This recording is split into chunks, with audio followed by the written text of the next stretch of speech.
And we're live. Welcome to the podcast, Jobby The Hong. Hey, how you doing, guys? Oh man, yeah, it's so freaking hot today, man. We got the fan running in the studio. It's stupid because it's supposed to be the middle of fall. Yeah. It got cold for a little bit, and then Jesus or whoever's in charge of the weather was like, nah. Sometimes I wonder if we didn't already get nuked, you know? I know, right? Well, everybody, welcome to the podcast. We're trying out some new technical stuff. So now we'll be broadcasting live. Wow, I could see you. Yeah, we'll be. I could see you guys. What is it, Dante and Val? How you doing? Yeah, we'll have live chat available, so we'll see your guys' comments.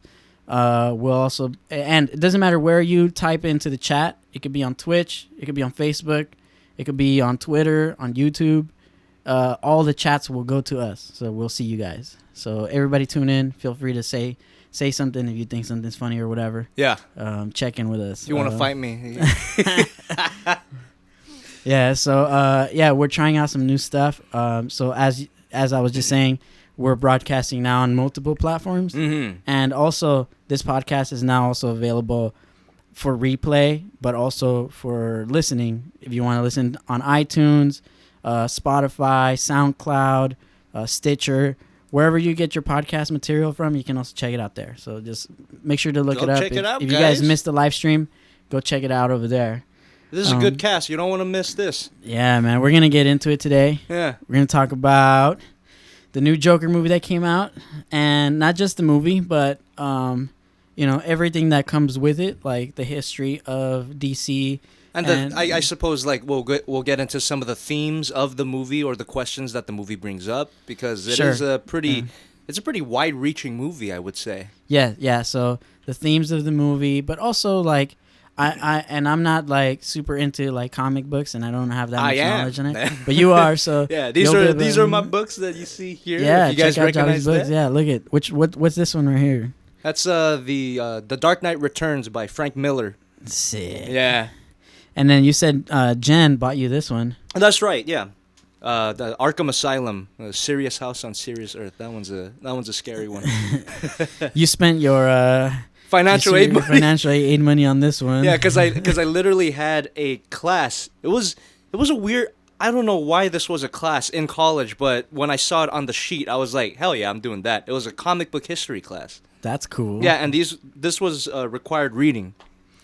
Oh, and no I way. had to have to buy it. Yeah, that's funny. But it works out because I always wanted to read it. So there you go. Yeah, I'm not much into comic books. At the old bike shop, I had the wall covered in comic books. Yeah. They were all like, honestly, I went to Goodwill one day. And they were like the dollar store, like ultra violent kind of. The super violent. Yeah. I bought like, I don't know, like 1,000 comic books for like $40. I remember that.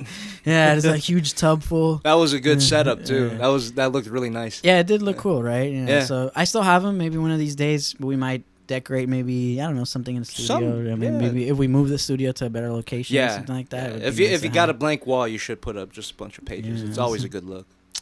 So this kind of reminds me a little bit of those comic books I was before we went on the podcast. I was saying it kind of looks like those comic books, but you said no. These are actually like 80s editions, right? Like, well, these are republishing, so they're collected volumes of stories that came out a long time ago. But I think these versions came out in like early 2000s, I believe. Yeah. So this book, The Dark Knight Returns, this paperback, I believe, came out in 2004. But the story is from the 80s. Tight.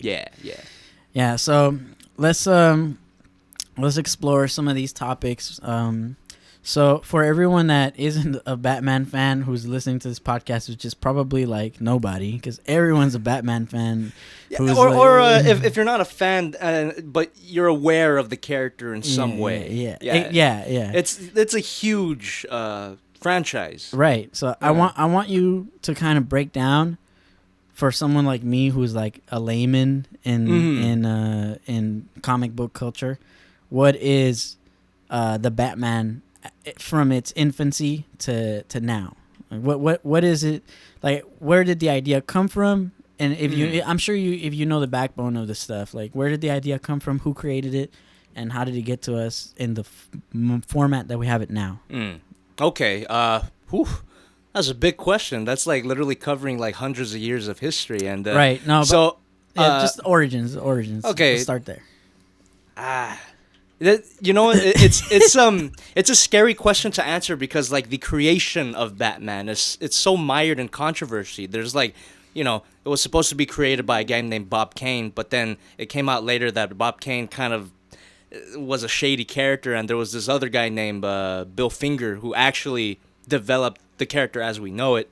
And yeah, it's a whole thing that I could get into, but so from the get-go, there's been a lot of controversy, and it is a dark story. So I guess it's always been a dark story for sure. But and even I think in its inception, it was in some ways darker than how we see him now. Because in those days, Batman had a gun.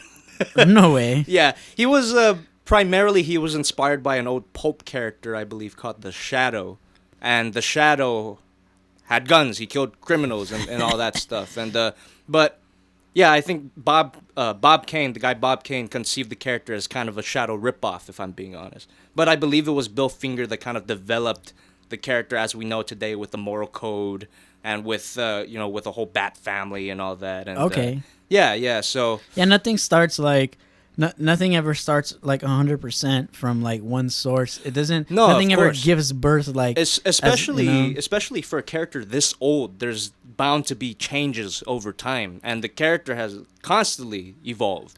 And so where does Joker come into this to the picture in terms of because Joker was never his own thing, right? It was always tied to Batman for sure. Joker as a character, I would have to go back and read up on the actual like publication history of it, but I believe the Joker was the first villain that Batman faced in Batman's first solo series. So he started off in a magazine called Detective Comics, and then those stories got so popular that they spun off into the Batman series of comics. So Batman #1, I believe that's when Joker debuted. And this character I think he started off as just a bank robber with a smile. But and he was supposed to die originally in the first story. But the publishers or the editors, I guess, they said this character's interesting, keep him alive. So they changed like one panel of the last page to keep him alive. He's in jail now, and at that point history was born. It was really That's so funny. It's really not a special history with this character. It makes sense though, because if you think about the Joker, that it could be anyone who robs banks. You know what I mean? Like anyone who's robbing banks, they automatically you're wearing a mask. Yeah. It could be a clown mask, you know? Yeah, it could be any mask. But whenever someone's robbing a bank, it's never a serious mask. You know what I mean? It's always some funny thing. It's always goofy. It's always babies. Even the classic ski mask looks silly in some way. Yeah. So I appreciate like bringing humor into like something that people usually don't think is humorous, you know, which is that is the whole theme of Joker, right? This as a character, yeah, especially the Joker, like Batman as a character, evolved over the years, and the Joker, he went from this, kind of petty criminal bank robber kind of deal into someone who is just a complete, without empathy, a psychopath that just wants to find humor in very dark places. Yeah, that makes sense. Yeah. Yeah, I mean, also, like, when I think about the Joker, like, what it is now, I watched some of the older movies when I was a kid. Like, of course, who didn't watch, like, Fat Penguin, fucking, you know? You mean the Tim Burton movies? Yeah. Those were funny, dude. Yeah. And then, like... And then the cartoons, I also watch Kids WB, and I also watch, like, I don't know, I'm 28 years old now, so I don't know, like, how old you have to be to have watched those those cartoons, but did you watch those also? Yeah. That's, and I think a lot of people would agree with me on this. That's actually, like, the best version of those characters. You think so? The kids show version. Because even though it was a kids show, They were grimy, dude. They were grimy. They went to some places that you wouldn't expect a kids show to go, and because of that, I actually didn't grow up with those cartoons. I thought they were too boring when I was little. There was not enough action. There was too much like dialogue and character development and intrigue. It's like I just want to see him punch something. Oh, that's true. So when I got older, I went back and watched those, and I'm like, holy shit, this is a good character. Those are funny, dude. There was all these like there were not too many like politically correct cartoons, but I remember there was like Static Shock. Oh, right? It was like, which is funny because Static Shock is in the DC universe. There's a whole like Batman episode, I believe. Really? Yeah, for Static Shock where he goes against the Joker. When I think about the Joker and Batman, I think of these are the things that I remember. You know, like growing up and watching these cartoons. But isn't that sad though? The fact that these cartoons from the 90s, people still agree, like almost unanimously, that those are the best versions, and we still haven't got close to that. I know.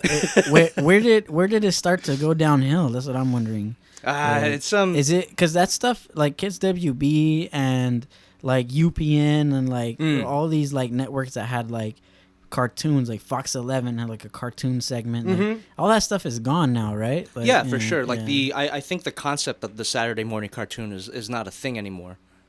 I could be wrong though. You know, I haven't watched cartoon on TV for a while. So. Think about this though. When we were kids, we watched them while they were there, and then when they were over, it was a wrap. Like we went outside, we did something else. Yeah, you know what I mean?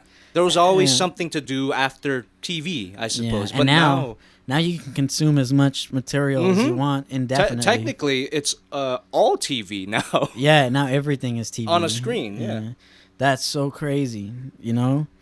Like, and I watch, like, my little brother, my little sister, they have phones, they have iPads, they play games, they play Fortnite, they're, like, super advanced. Like, they can manipulate computers far better than I could when I was their age, you know? So I'm wondering, like, are they going to be the ones to remanifest like this new, like, because these are like old archetypal stories, right? Like the Batman story. And I really actually like I was never into Batman the hero, but I was into Batman the like how do I describe him? But it's basically the only reason I like Batman was because he wasn't an actual like he didn't have an excuse to be a hero. Like, he has no powers. No. You know what I mean? No, it was completely his choice. Exactly. In the end, yeah. And I mean, it was his will that manifested, like, him being so good at beating up crimies, you know? Right. That, like, everyone else, like, it's some special power. And, like, that doesn't really, like, me, like, as a kid watching all the other superheroes, like, I didn't like any of them. You know? It's just like, dude, I'm not ever gonna be Superman. You know what I mean? Right, right. Like Superman is the unattainable ideal. Batman is what we want to strive to be. Yeah, in a sense. Yeah. And Joker is like the antithesis of that. Yes. In a realistic version, you know? Right. Because all the other villains are also like unattainable in the world of villains, you know. But as far as Joker goes, anyone can be Joker if they put their mind to it. It's true. It's true. Unfortunately, it's true. But yeah, and that's the beauty of the Batman-Joker relationship is that these are just two guys. They're just guys. They're just guys. Yeah, they're just dudes beating on each other for ideological reasons. They don't have powers. They don't have powers. They're just two mentally ill people beating each other up on the street. And you can't say that Batman isn't mentally ill. No, he definitely is. Because he definitely threw away his life, his career, his money, everything for this philanthropic idea of saving people. This one-man war on crime. Dude, how are you going to just go on a one-man war against everyone? Yeah. Like, you have to have nothing to live for to do that. No love interest, no family, nothing, you know? So definitely Batman has PTSD and it's crazy. But that's the interesting thing. Batman does have a family and occasionally some love interest, but he is kind of hurt so deep down that he continues to pursue this war. Batman does not know how to pick girls, dog. No. Like, no. I can agree with you there. Yeah. Jesus, like. And if I'm being honest, as a big Batman fan, look at his shirt. Batman. Look at his shirt. Yeah, look at my shirt. Like, as a big Batman fan, I will say that his love life is the least interesting aspect of the lore, of the mythology, because it's just there really isn't much there, in my opinion. The meaty stuff is when you get into his inner conflicts and his emotional, his psychological issues. That stuff's great. Bringing it back to like the Joker, right? So for me, and I'll be honest, this is how I remember Batman, but then this is how I remember Joker. And unfortunately for me, everyone who likes Harley Quinn and likes the Joker, I hate all those people. Yeah, automatically. You know what I mean? And I can't blame you for that, because for some goddamn reason, people idolize that relationship, and it's so fucking weird. Yo, like that's a domestic violence case. You know? It is. Stop trying to be that. Yeah. Like God, the Suicide Squad movie was such a disservice to those characters, and especially with the Joker and Harley Quinn, they fucked the image of those characters up for Suicide Squad. For sure. God damn. And then like now every girl that is like, every little hood rat is now like hashtag goals. Like, what are you talking about? God, I gotta show you some clips from the original cartoon, because that's a fun fact as well. Harley Quinn, the character, was not a comic book character. They made her for the cartoon. For the cartoon. Yeah. And like there's an episode of the cartoon that goes into her origin, and it's so perfectly done, and it shows you why fundamentally that relationship is awful. See, I see in the comments someone said Ivy and Harley all day. Ivy and Harley? See Ivy, I didn't mind because she was just so fine, dude. Like, Poison Ivy? Poison Ivy. Yeah. She's just like, yeah. But that's one of those villains of Batman's that has superpowers. It's strange. I know, right? Yeah, it's like one of the few. Like, most of Batman's villains don't have powers. They're just people.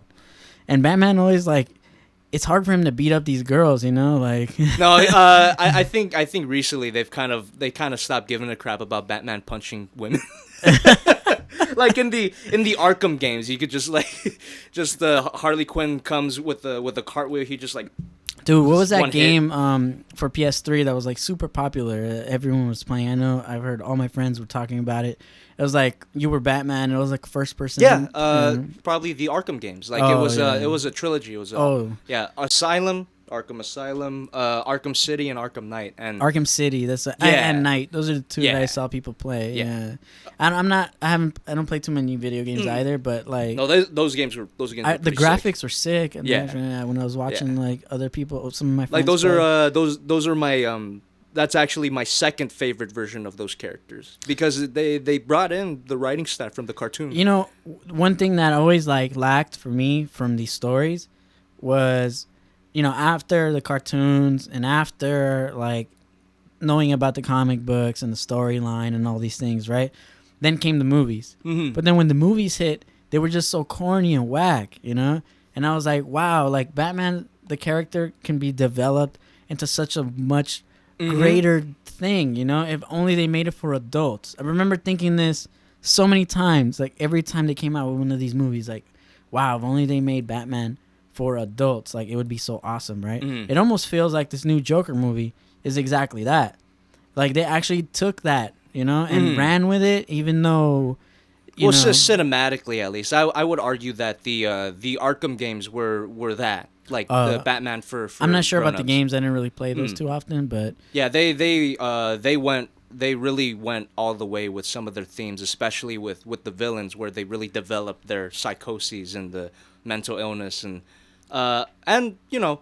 Just to put it out there, just so people don't think that I forgot about it, you know, the Dark Knight trilogy is a very popular series of films, and you know, critically acclaimed and all of that stuff. But even then, I felt there was always something missing from those movies, in terms of the Batman character. Yeah. Even then, definitely. there was still something missing. Yeah. So I like this new take on the Joker. Yeah. Know? And you know me. I hate pretty much everything that comes out in the theater. Yeah. But this movie we went to go watch, and I was like, oh, wow, like this is actually a pretty dope movie. Like I was actually into it, you know. I was like, like at first I was like, well, when I watched the trailer, I was very skeptical. I was afraid it was going to be another one of these, the previous Joker. What's his name? What's that clown's name? What do you mean? The Joker that the last movie with Harley Quinn and Joker. You mean Jared Leto? Yeah, that guy. Yeah, what an asshole. That was terrible, dude. Yeah, what an asshole. That's a good way to put it, man. Jesus. Dude, I was afraid that this was gonna be something like that, you know, that it was gonna be geared towards like awareness of something, you know, but like in this like hyper conscientious way where they're like kind of almost preaching to me the whole movie. You thought it was gonna be the woker. Yeah, the woker. Yeah. That's exactly right. Yeah. Wow, they have a word for it. Yeah, the woker. The woker. Yeah. I thought I was gonna go watch the woker, you know, and I was getting ready to watch it. Like people go watch The Room. I was getting ready to like laugh like hard clown on it and and like watch it sarcastically and be like ha ha ha, but that didn't happen. It was actually like a decent movie, you know. Mm-hmm. And I thought the cinematography was good, like the way that it was shot, the color correction, and the technical aspect of the filming. I thought was really good, but I also thought that obviously the new rated R take is very good. And I'm so happy about that. These stories have always been... Oh, before you continue, spoiler alert, we're getting ready to dive into the movie. So okay, spoiler alert. Yeah. But yes, continue. Yeah, I will say, like, I was so happy to see that this movie was going to be rated R. Not for any sort of, like, I fucking love blood and gore, but because that means that they weren't afraid to explore themes that these stories have always explored. And the movies never wanted to touch upon them. But now we live in a society where we have a comic book movie that's willing to go into these dark places without fear of being, called out, without fear of being not marketable. This movie is not concerned about being marketable, which is amazing. So here's one take that I want you to listen to. Mm-hmm. And then... So this is something that someone else has. I was watching some videos, someone reviewing this, right? Yeah. And basically the take is that. Am I gonna need a drink for this? Oh, hey, and for everyone, look, we got the delirium, because we're about to get delirious like Joker right now. We're about to get delirious, man. There you go. There you go. Not sponsored. Hey, but get at us, Tremens. Please. Come on, Tremens, you can do it. Email. Let's go. But yeah, so what were we saying before we started getting drunk? Getting drunk. Fuck, we were talking about how the movie was rated R. Talking about how shit. Hey chat. Hey chat. What were we saying? Oh, there you go. About how it was rated R. Yeah. Versus PG-13. So for me, one of the things that's really funny is that these comic books were designed for children a long time ago, but now the climate has changed so drastically that now those children's comic books are rated R. You know what I mean? That's pretty crazy to think about, for sure. Yeah. And so that's one thing. The second thing that I was thinking of was this dude's take on it, which is that basically, what if, and it's a big what if, but what if, what if the controversy following the movie is not real? What if it's a new way to gather traction on social media platforms? And what if it's a new way of campaigning like different products and different, because think about it. Dave Chappelle Sticks and Stones followed the same format. Yeah. When they released, like, it was like, oh, we're so anti-PC and all this, right? And then sure, he got some backlash, but none of it was like detrimental to his career, It was just like, and it actually hyped him up more than anything. Like, you look at the Vice released an article, like a hit piece on Dave Chappelle, Sticks and Stones, saying don't watch it, it's garbage. And the fact that they published it on their website means that most people clicking on it are gonna go and watch it because they want to know what is garbage about it. There is some merit to that. I will say there's definitely some merit to that, especially when you look at who these outlets work for. I think we were talking about this before, like the whole media controversy around Joker, where CNN is actually, I believe it's owned by Warner Brothers. And Warner Brothers obviously produced the Joker movie, and come on. And we have that article here queued up. Let's pull it up so everyone can see. Yeah. The Gary Glitter one, right? Yeah. Yeah. So here's CNN. I don't want to know 5 things about this asshole. Good old Anderson Cooper. Joker uses a song by convicted pedophile Gary Glitter. He's probably making money off it. Ban this movie. I don't want to watch it anymore. Are we gonna ban all the NFL games that play this? Yeah, you know, yeah. Like every season. Yeah, every football fan's a pedophile. This is ridiculous, dude. Yeah, ridiculous. But as I said, CNN is owned by Warner Brothers, if I'm correct. So am I wrong to maybe go into this conspiratorial point of view and think that maybe it's possible? It's possible that it's a marketing strategy. It's possible that it's a marketing strategy. Yeah. And I'm thinking about it because the pattern is recurring. And I follow patterns. And the first thing I notice is Dave Chappelle set the precedent for this pattern. And then we got Aziz Ansari next. And now we have the Joker next. And then what's going to come next? Let's keep our eye out. Maybe the next big hit is going to be some middle ground, like very good, like you know, because the thing about it is this not only is it, if this is a marketing strategy, not only is it genius, but the content that they are sharing is great. You know? Like it's awesome content. So like there's no hating it. Like do you know it's working great. Like it's actually hitting like hard in the box office. Like Joker 2019 is like it's gonna hit $1 billion for sure. Yeah, it's gonna hit $1 billion for sure. You know, without China. Yeah, and without China, isn't that they're banned in China now? No, I don't think it premiered in China. I don't believe. No, damn, they didn't have any Chinese anything in there, like no, because I know they're banning everyone right now in China for every little thing, right? Oh yeah, for sure. But like China's always been this huge chunk of the global box office, right? Especially for sensational movies like Transformers, comic book movies. Yeah. Chinese people love that shit. They love to watch robots fuck each other up. They love action movies. They love watching Iron Man go to China and greet politicians. Did you hear about this? Where the I think the Chinese version of Iron Man, it could be Iron Man or the Avengers. Iron Man literally flies to China and they hire like these Chinese actors for a brand new scene specifically for China. That's dope. Yeah, China probably dropped baller money. Oh for on sure. That. Oh for sure. Dude, China's so crazy. Dude. I know. They're so wild. There's something. They're the only reason why there's still more Rocky movies. You know what I mean? Why isn't that dude asleep? Sylvester Stallone, go home. Oh, you mean Rambo, right? Yeah. Rambo, sorry, not Rocky. Whatever, same dude. Yeah, same dude. But you know what I mean? Like it just over and over and over and over. Like, dude, like nobody's watching this out here no more. Where's it going? You know? Yeah. But we forget that there's an international market. We're so egotistical and so self-centered as a country that we don't think that any of our fucking content, we're trendsetters in a way. Whatever we do is trendsetting. Like look at hip hop culture, look at black culture, look at it's revolutionaries worldwide right now, you know?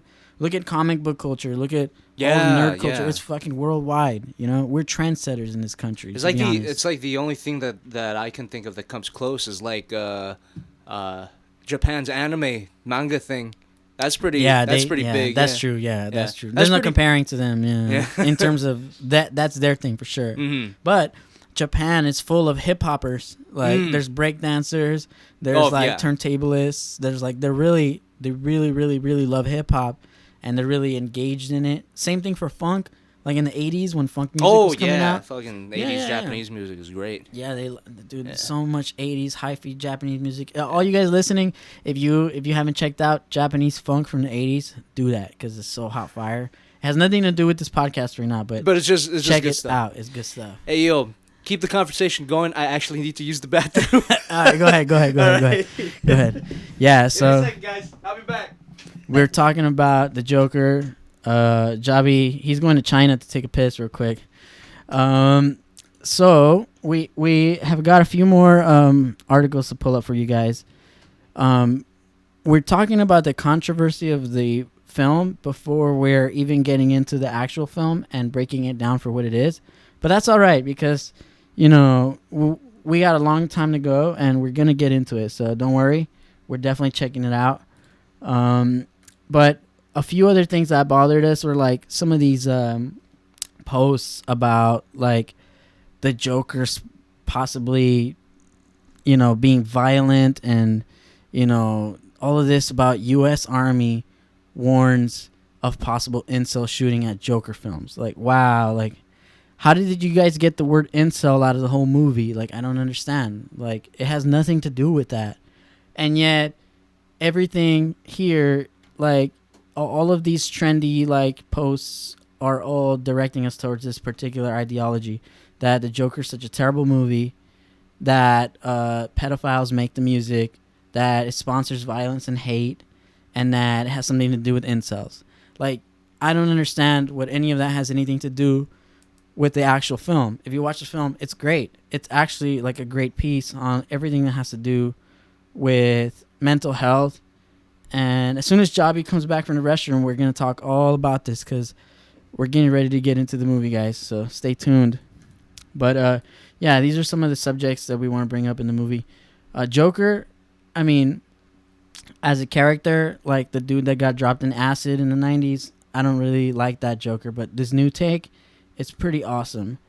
And for it to be dissed like this, for people, like, I honestly hope that this is fake, that this is PR, that this is marketing done on this particular subject, like, by Warner Brothers themselves, because they own all of these websites. Like, I hope that it's a marketing strategy, because if there are really this many people who don't like Joker, then I feel alone. I feel alone in my point of view. Like, am I the only one who thinks this movie's good? I mean, if we look at the Rotten Tomatoes, check that out. It was actually worse when the movie first launched. It was like, I don't know, 2% for people that, you know, for the actual critics, and it was like 99% audience score. I'm back.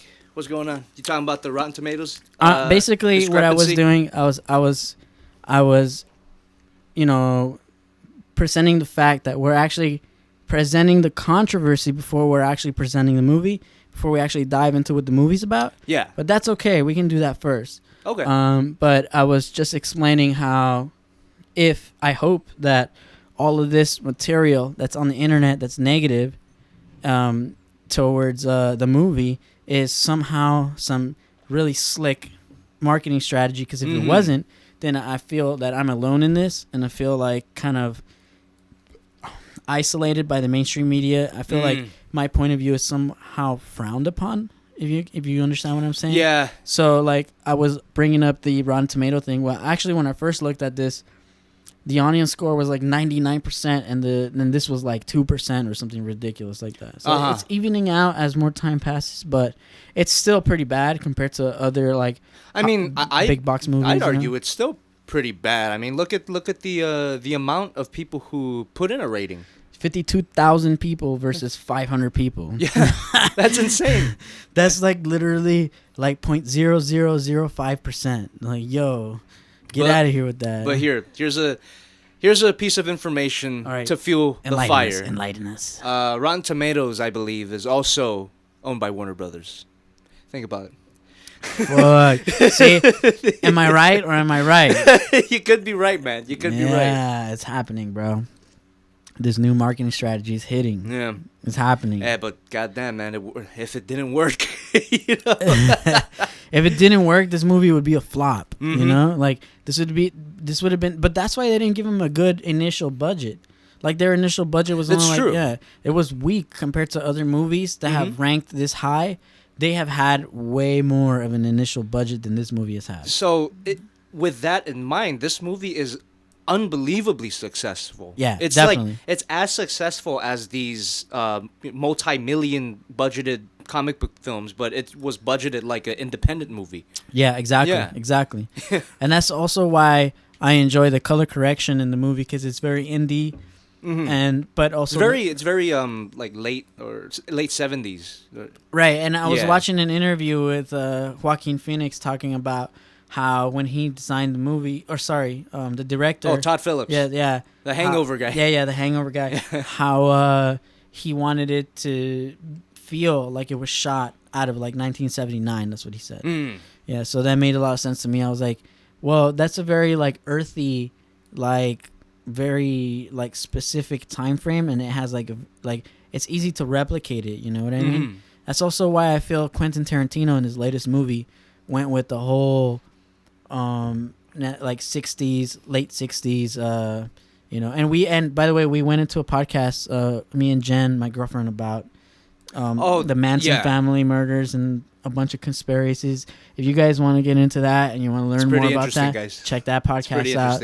It's podcast number 5. Yeah, it's a weird podcast, but hey, if you guys want to know more about that, it's out there. But yeah, so like Quentin, when he came out with that movie, I was like intrigued also by his choice of like the time frame, because some of the movies that he made in the 90s were like correct for the time, and then some movies were like maybe like 80s, and then some like, but this is I don't know if this is his first time venturing into like a 60s movie, you know, because he has done like westerns. When did Jackie Brown take place? Do you remember?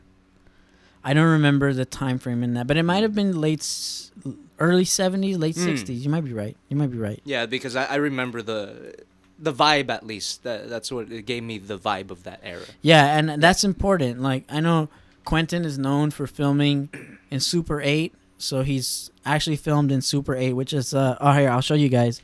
I actually have some Super 8 film here in a camera. Check it out. Ooh. This is a Super 8. This is the exact same camera that he would have used to record that shot. Oh shit. Yeah. And it records in the same film. It costs like $100 to record 3 minutes. Ah. So no, thank you. Very costly. Yeah, I'll just keep it here for like. I believe. I'm pretty sure Todd Phillips didn't even film on actual film. I think he shot digitally, and then they made it look grainy. Yeah, they color corrected for it to. But they did a good job. Yeah. And by the way, I paid like $2 for that. Oh, nice. Yeah. Dude, I love the swap meet and like yard sales and Craigslist. Dude. Oh, for sure. I live on that. I thrive on it. Yeah.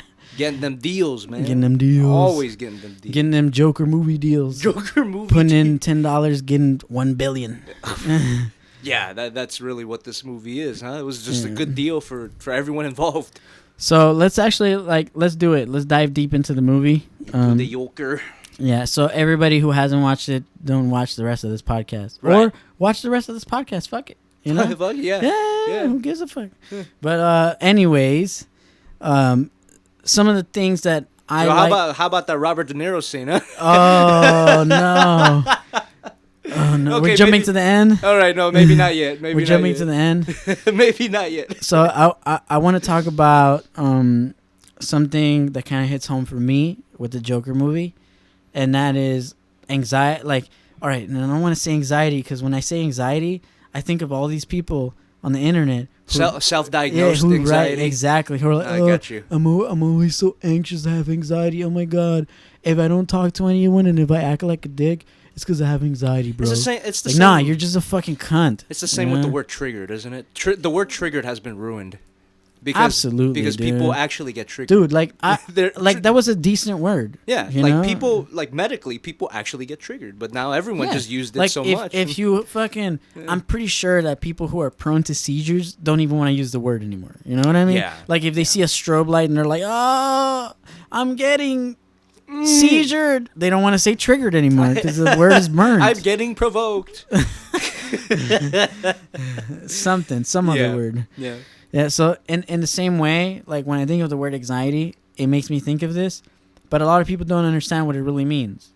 For me, one of the important things about the film is like how he's trying to decide whether he's living in a tragedy or in a comedy, right? He wants to decide. He wants to decide his outlook on life, but the reason why he's doing that is because he's trying to overcome this overwhelming like anxiety that has him always on his feet and on his toes, and he doesn't trust anyone, but at the same time he's like a pushover and he's very susceptible to other people's behaviors because he's not confident, he lacks confidence and all these things, right? I don't relate to that because I consider myself a very confident person, but I do relate to the anxiety because it's not the anxiety that people imagine. I feel like anxiety is more deeply rooted in trauma.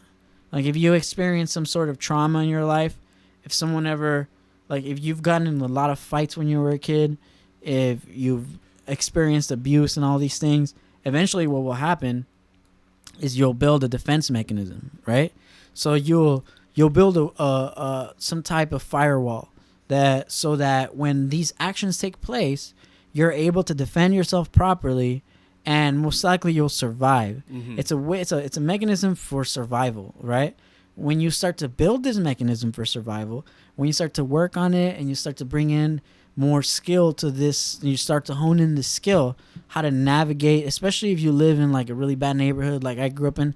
Like, you start navigating like through these dangerous areas, you start to realize different things about people. You start to suspect people. You start being way too like what's the word, nihilistic, and you start to be you're suspect of everything. You think everything is sus. You know, when that's happening to you, it's a self-defense mechanism, because most likely if you did trust someone, they would fuck you over. You know what I mean? So, and in employing this tactic, what will happen is you won't be able to escape it once you no longer need it. So once you're in a place that you consider to be a safe zone, right, you're still going to act like that. You're still going to be on your toes. Right. You're still going to be navigating, watching who's doing this, who's doing that, you know. Well, you're easily triggered. You're easily triggered. That's exactly right. Right. And it's an appropriate use of the word, because that's how it is. And when people go to war and whatever happens to them when they're out there doing shit, you know, and they believe that it's for the ultimate good, but you know, but you know, whatever it is that please they don't unsubscribe. Please don't. But you know, when they decide to do that, they do it ultimately because they believe they're doing it for the greater good, right? Right. And when they come back, they can't turn off that switch. Right. You know, the switch is on always. And they're never able to really navigate through regular social constructs, because every neighborhood, every state, every country, every family, they all have their own social construct of like the rules and that you have to adhere to. So if you live in South Central, Los Angeles, California, United States, you know, you're adhering by all of the rules segmented to you by all of these different authorities. Right. And if you don't know how to navigate through those because you grew up in a thing that was different from all that shit, you're going to have a hard time, you know? If you went to war and something happened to you and you had to adopt a new way of thinking in order to survive, that is going to be useless when you come back, you know? And you're going to end up on the street, you're going to end up homeless, and you're going to end up on drugs, and you're gonna all these things. It's like these different social structures that people can't always adjust to. Exactly, because you can almost even argue that these social structures and boundaries can be sort of illogical to a certain extent. Yeah, you know what I mean? Like we do it not for us. We do it in order to participate in this game. You know, we didn't choose the game. We were born into the game, you know, like we can decide if we want to play or if we don't want to play. In a sense, at this point, we don't know who started it. Exactly. Where did this game start? I don't know. But the game's going, you know, and everyone who's playing the game, they're ranking to be the highest in this game. And what does it mean to rank highest in this game? Well, according to the Joker movie, obviously they're portraying those who have the ability to rank high in the game of life as those who have had everything presented to them, money, wealth, the whole nine, right? And everyone who's been unfortunate enough to not have any of those one-ups in this game are having to play it the hard way. They're having to do it like Mario and jump through every hoop, hit every coin, collect everything in the whole damn game, collect all the stars, everything, you know? So, like, the way you play the game is important. And I think that this movie... Even when the movie first started, like I already knew, I was like, oh, like this is actually pretty enlightening. It's actually shedding light on a topic that's very important. Like from the first frame, you see that this movie's for sure. This movie's gonna try to say something. Exactly, isn't it? Exactly, and that's hard to say for a lot of movies. You know, it's hard to say for a lot of movies. It's actually a piece of art, in my opinion. Like there's hardly any movies that are trying to be a piece of art. Most of these movies are trying to engage with numbers. They're trying to engage with how many people are going to watch this. That's a good way to put it. If we cast this dude, is he going to do, you know, but if we cast this dude, maybe he'll, you know. But, like, this movie actually wanted to present a piece, an artwork, like a complete a complete piece like that had like little outside influence and more like an internal dialogue of what needed to be represented, you know? And the director did a good job at picking this particular actor, although at first I was a little iffy about the actor like in the beginning of the movie, because he just like the way he got into the laughing and all these things, but then he developed the character properly, you know? He built like his acting is very transformative. For sure. Yeah. It's just excellent work from everyone involved, especially Joaquin Phoenix. Like he nailed it. He lost a lot of weight for the movie. Yeah. Yeah, like, you know, he got into the headspace of that character. That's crazy, dude. Yeah. And he developed it properly, and it was exponential as well. Like in the beginning, that's what I mean. But like at first, I was like almost about to be like, might be whack. But then like as he progressed, like he just started like turning up the knob, you know, of intensity, and it just got more and more and more intense. Like the more the movie went on, I was like, whoa, this dude's building it up just right. And the editors did a good job of feeling his energy, for sure, filling in those gaps in the film, you know. For sure, I would even say if it was another actor, it could have been whack. Like that guy really elevated the material, in my opinion. Because in my opinion, like, you know, the writing, the screenplay is not perfect, but Joaquin definitely made it perfect. You don't think it's perfect? I don't think it's perfect. What do you think was off about it? I think in terms of there are some scenes, how I like to think of things in terms of storytelling and conveying information. I like to think about it in terms of efficiency. How can I convey a certain amount of information in the least possible, or in the most consumable, digestible way? And I feel that some scenes in the movie might have dragged a little bit, especially as you pointed out before, like when he got into the laughing. At some point, it's like, okay, I get that he has a condition. We didn't have to hold on that for too long. It's like little stuff like that. That is absolutely true. Like really, I cannot pinpoint like where, but you just did. Like that's the where. There you go. It's like just little stuff like that kind of makes the movie feel a little longer than it should be. If they had a fatter budget. I don't know. I feel that you think it was just director. It might have been a writing issue, but even then, it's just who wrote the movie? It was Todd Phillips and Scott Silver, so it was like a two-man job. A two-man job. Yeah, and you know, for what it was great. It's great. It's just those little things that I have issues with. So yeah, the character starts to develop. You know, we start to know more about the Joker. We start to learn about his. PTSD. You can describe it as that in some ways. Yeah. Right? But we also start to learn that there's a system that's really not supporting him. Like, he needs his drugs, and they shut down the office that can give him his drugs, so now he can no longer get them. So now there's a problem, you know? Like, there's a real problem. We got a person who's mentally ill, who needs help, whose medication has been cut off, right? And then on top of that, now, I'm going to get into the controversy now, because this is important for me, at least. When I watch the film, this is one of the main points for myself that I took from this movie. And that is that all of these things leading up to this man being violent, the precedent of mental illness, the neglect of his behavior and no one checking him, right? And on top of that, taking away his medication, are all precedents for setting up the perfect patsy to create some fucked up shit, right? Okay, right. Now, what's the only thing that's left? A device to enact the violence with. Right. Okay, so let's talk about gun control for a second. Okay. And I know this is like a divisive topic. Very hot topic. Yeah, it's a hot topic. But the movie did cover it.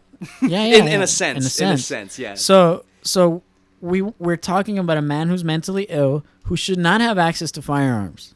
He should definitely have been restricted by all sense of the legal term of restriction to any access to firearms. As a matter of fact, the law had already restricted him. He clearly when the fat dude, like, I'm not supposed to have this. I'm not supposed to have this gun. Why are you trying to give this to me? And this dude is like really trying to give it to him. Like, he's really adamant about him having this firearm because he wants to sell it, because he doesn't want it, right? Okay. At that point, who's responsible? The man who's not supposed to have a gun, who's done everything to try not to have one, even to the point where someone's giving it to him and he's denying it, right?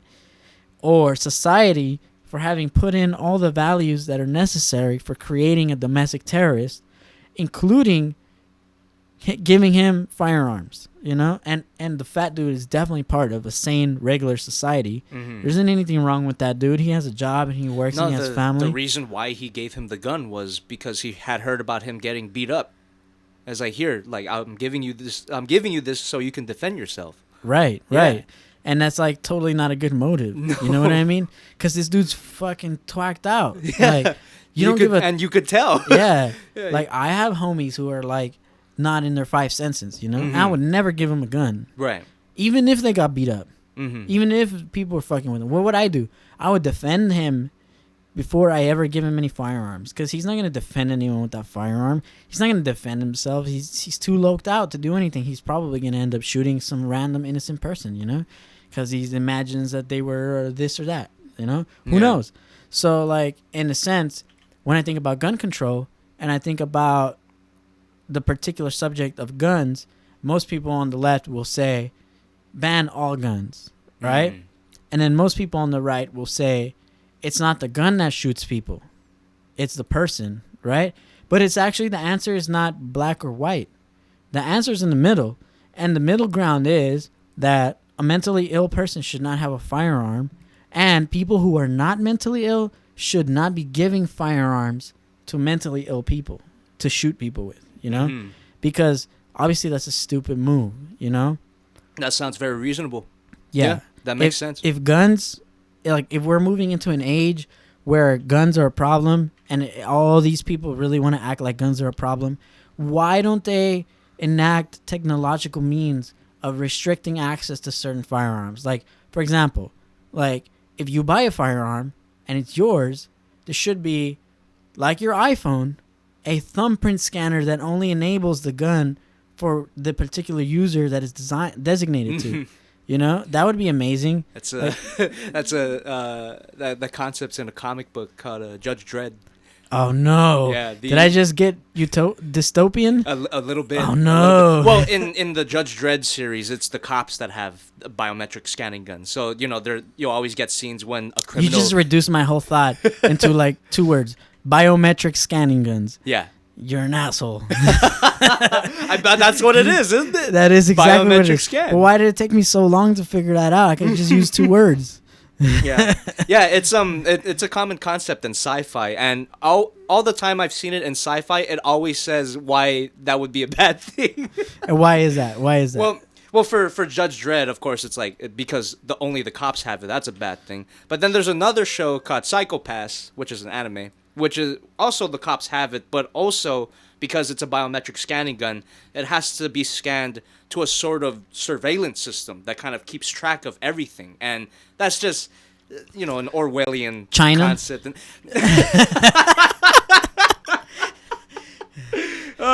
We're gonna get banned from China. It's okay.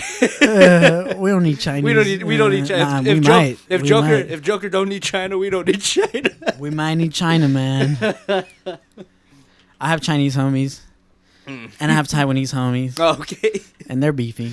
It's all good. It's all good. Oh boy.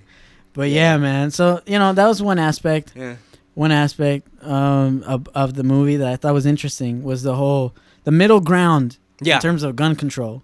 Because it would have been very easy for it to lean one way or the other. Of course, you know? Of course. And it didn't do that. And that's how it is in all of the issues that the movie presents. I feel that it's a very objective view of the events. How so? How would I say? Like it's really a fuck. Hold on, the delirium's getting to me. We're getting delirious in this motherfucker. Yeah, look at that. The delirium's getting to me. Shit. Yeah, we don't need to. Trust me, we don't need to. See, I lost my train of thought as well. It's all good. It's all good. Goddamn. Thanks for watching, guys. Let's go to the chat. Fuck it. But what happens when the tyrannical government needs to be overthrown and they have all the controls of all these biometric controls? That's exactly what I was talking about. Is that the Judge Dredd scenario? Yes. Yes. And Technologic. And Psycho-Pass as well. Technologic, that was him saying that. Yeah. Like the technology, like for that kind of technology to happen, it would have to be some kind of superpower to implement it, and because they implemented it, they have the controls to it, and blah blah blah blah blah blah blah blah. You know? Pineapple Boy Gaiman says, "My homie lives in China." Hey, shout out to your homie. Shout out to your homie in China. What's that song by something made in China? You know what I'm talking about. I do know what you're talking about. I don't remember who it was, but I do remember. I do know what you're talking about. How do you think the Joker's doing in the Chinese box office right now? I'm pretty sure like it didn't even premiere in China. So it's banned for sure. I'm pretty sure. I could be wrong about that. Anyone in the chat know if Joker actually came out in China? I would want to know. Yeah, we definitely want to know that. Yeah. Yeah, but man. Yeah, so this is only some of the first topics that involve like socio-political and economic. Yeah. Like. Yeah, for sure. We haven't even begun to. Oh my God, we got a lot more to go. This is the tip of the iceberg, man. So let's talk about the Batman infusion into the film, because there wasn't too much Batman in the film. No, but we definitely see his father, and one thing that's very interesting to me is that he's painted in a way different light, for sure, from like what they the traditional Batman narrative, for sure. And that it get almost like, I hate to say these words, but it gives justification for the Joker's actions in some kind of way. You know, some weird way. Not only did he not actually murder his parents, because it was a rando dude that was inspired by Joker, which Joker admits that he had no interest in the protests. He wasn't about that life. He says explicitly, it's like I don't believe in that. I don't believe in anything. Exactly. Yeah. So if he's not about that, and that cause or that effect from his his actions leads to his parents being killed, Batman's parents.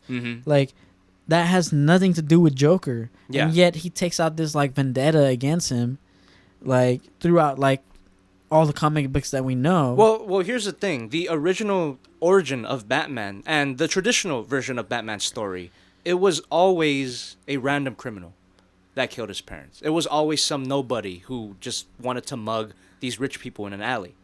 It was only the Tim Burton movie that introduced the idea that Joker killed his parents. Oh, yeah. So this movie's again. It was this movie is again hitting the middle ground. Exactly. Because it's not saying that Joker killed his parents. Yeah. But it's not saying that some random guy didn't do it. It's both. It's both. Yeah. And so. I feel that they did the Batman origin really well in this movie. I agree. I really like the idea of it.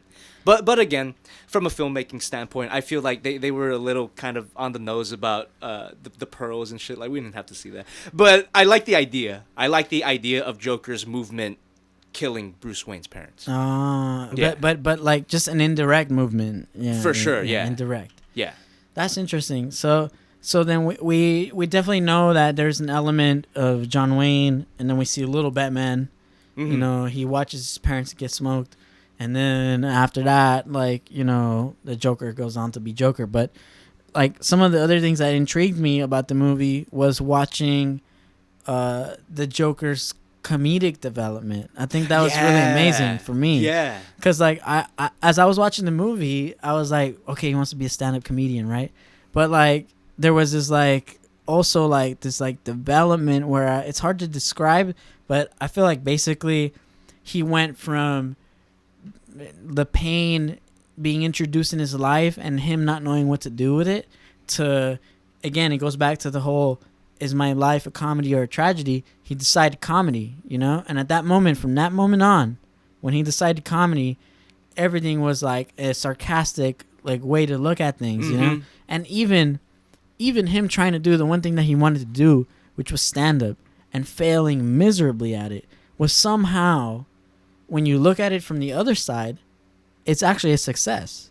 Because not only was he invited on that talk show for getting bagged on, but he actually like brought on to the show, when he gets invited, some very interesting ideological concepts about bagging. And what I mean by bagging is like essentially bullying, but in a different way, in a much more heightened way.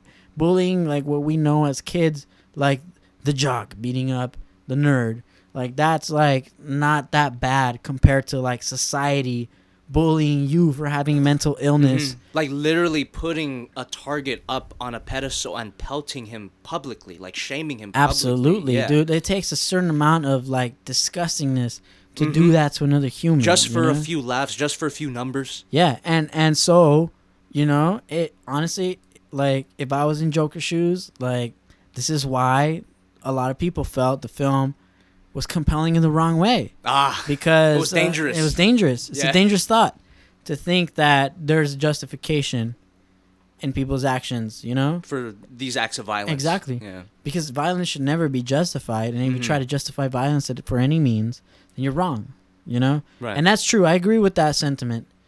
I do agree with it. But I'm not going to say that someone who enacts, you know, if there wasn't a villain like Joker, who is not really a villain, but more of an anti-hero. He's more of like, he's like anti-hero. He's like, a villain is someone who's purposefully trying to do bad, you know? But I feel like Joker's not really purposefully trying to do bad. He's more just like... I would argue that by the very end of the movie, he is a straight-up villain. But like, as we follow him throughout the movie, he is definitely a more sympathetic, empathetic character. But by the end, I think he has developed into a full-on villain. I agree. Yeah. You could thank you for the correction. And yes, I think that as the character progresses... Like, he devolves into a villain, for sure. Because he loses all moral conduct values. Like, he's no longer like willing to not do it. You know what I mean? And he's fully which is at that point, that's the Joker. Like the Joker traditionally as a character, which this movie surprisingly like stays pretty close to the tradition of the character.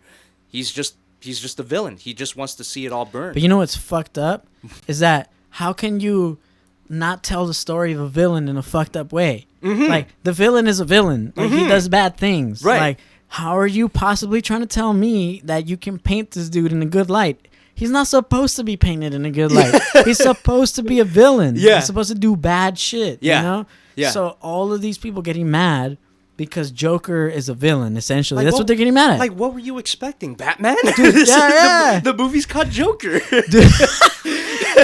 Straight up, dude. These people went in there thinking they were going to watch, like, some hero shit. Yeah. Nah, dude, nah. Yeah, like as if... Yeah, like, this character, of course, like, we can sympathize with dude, him, these people that criticize Joker, they might as well want to ban all villains. They might as well say no villains are allowed. Yeah. Fuck villains. It's as if... It's like... Why ban the Joker if we didn't ban Breaking Bad? You know, that's... Dude, hey, that's a very good comparison. Everyone was on Breaking Bad's sack, you know? And why didn't they ban Breaking Bad? He was, like, totally... He was totally a villain. Yeah, he's totally a villain. Yeah. He was dying of cancer. He had all the legitimate reasons why to be a villain. But in the end, it doesn't change the fact that he was a bad person. Yeah. And the movie and the series shows that. At the very end, he pays his just desserts. You know what I mean? Like, it was coming to him. He knew... He fucked up, you know? Like, he's obviously an idiot, you know? He thought he was a shit and all these things, whatever, you know? Yeah. In the end, he was a villain. And the villain should never be glorified. Right. Now, I don't understand where these critics get the idea that the Joker movie is being glorified. Like, who is glorifying Joker, you know? Right. Who's trying to be Joker? I don't understand this. Like except maybe like one guy in his mom's basement? Like, come on. And even then, because they might even use that as an argument. They might even say, oh, this movie, the one guy in the basement is going to shoot people, you know? But in reality, like, we're not responsible for other people's actions, you know? We're responsible for our own actions, and we create art and media for that purpose. If that were the case, then you're going to blame all video games for violence? You're going to say that everyone who plays Grand Theft Auto 5 wants to shoot everyone in the hood? Well, that's what people do say. That is what they say. Yeah. The same people. See, now there's a pattern, right, evolving. The pattern is that the particular critics of this movie are probably also critics of etc. XXX other things, you know? So we know how to characterize this behavior. But the problem is, again, going back to the conspiracy, it might not be true. It might be that this is all part of Warner Brothers game. Manufactured outrage, is that? Manufactured outrage. Yeah. That's a new hashtag. Jobby just invented it. Hashtag manufactured outrage. look out for the next one. Hey, I kind of want more drinks. Do you want more drinks? I do. Okay. You get more drinks because I gotta control. All right. The cool. Decks. Yeah. For sure. But I'll check back into the chat and see what everyone's saying. What flavor you want, man? All right, everyone who lately posted in the chat, I'm getting ready to check in on y'all's. What's good? Pineapple Big Boy Gaming says, I watched it on an airplane flying to New York. Oh, you got Cody on your laptop, bro? That's illegal. That's no bueno. Let's see what else they got. The villain from Sleeping Beauty, they give a lot of sympathy. That's kind of true. Yeah, that's kind of true.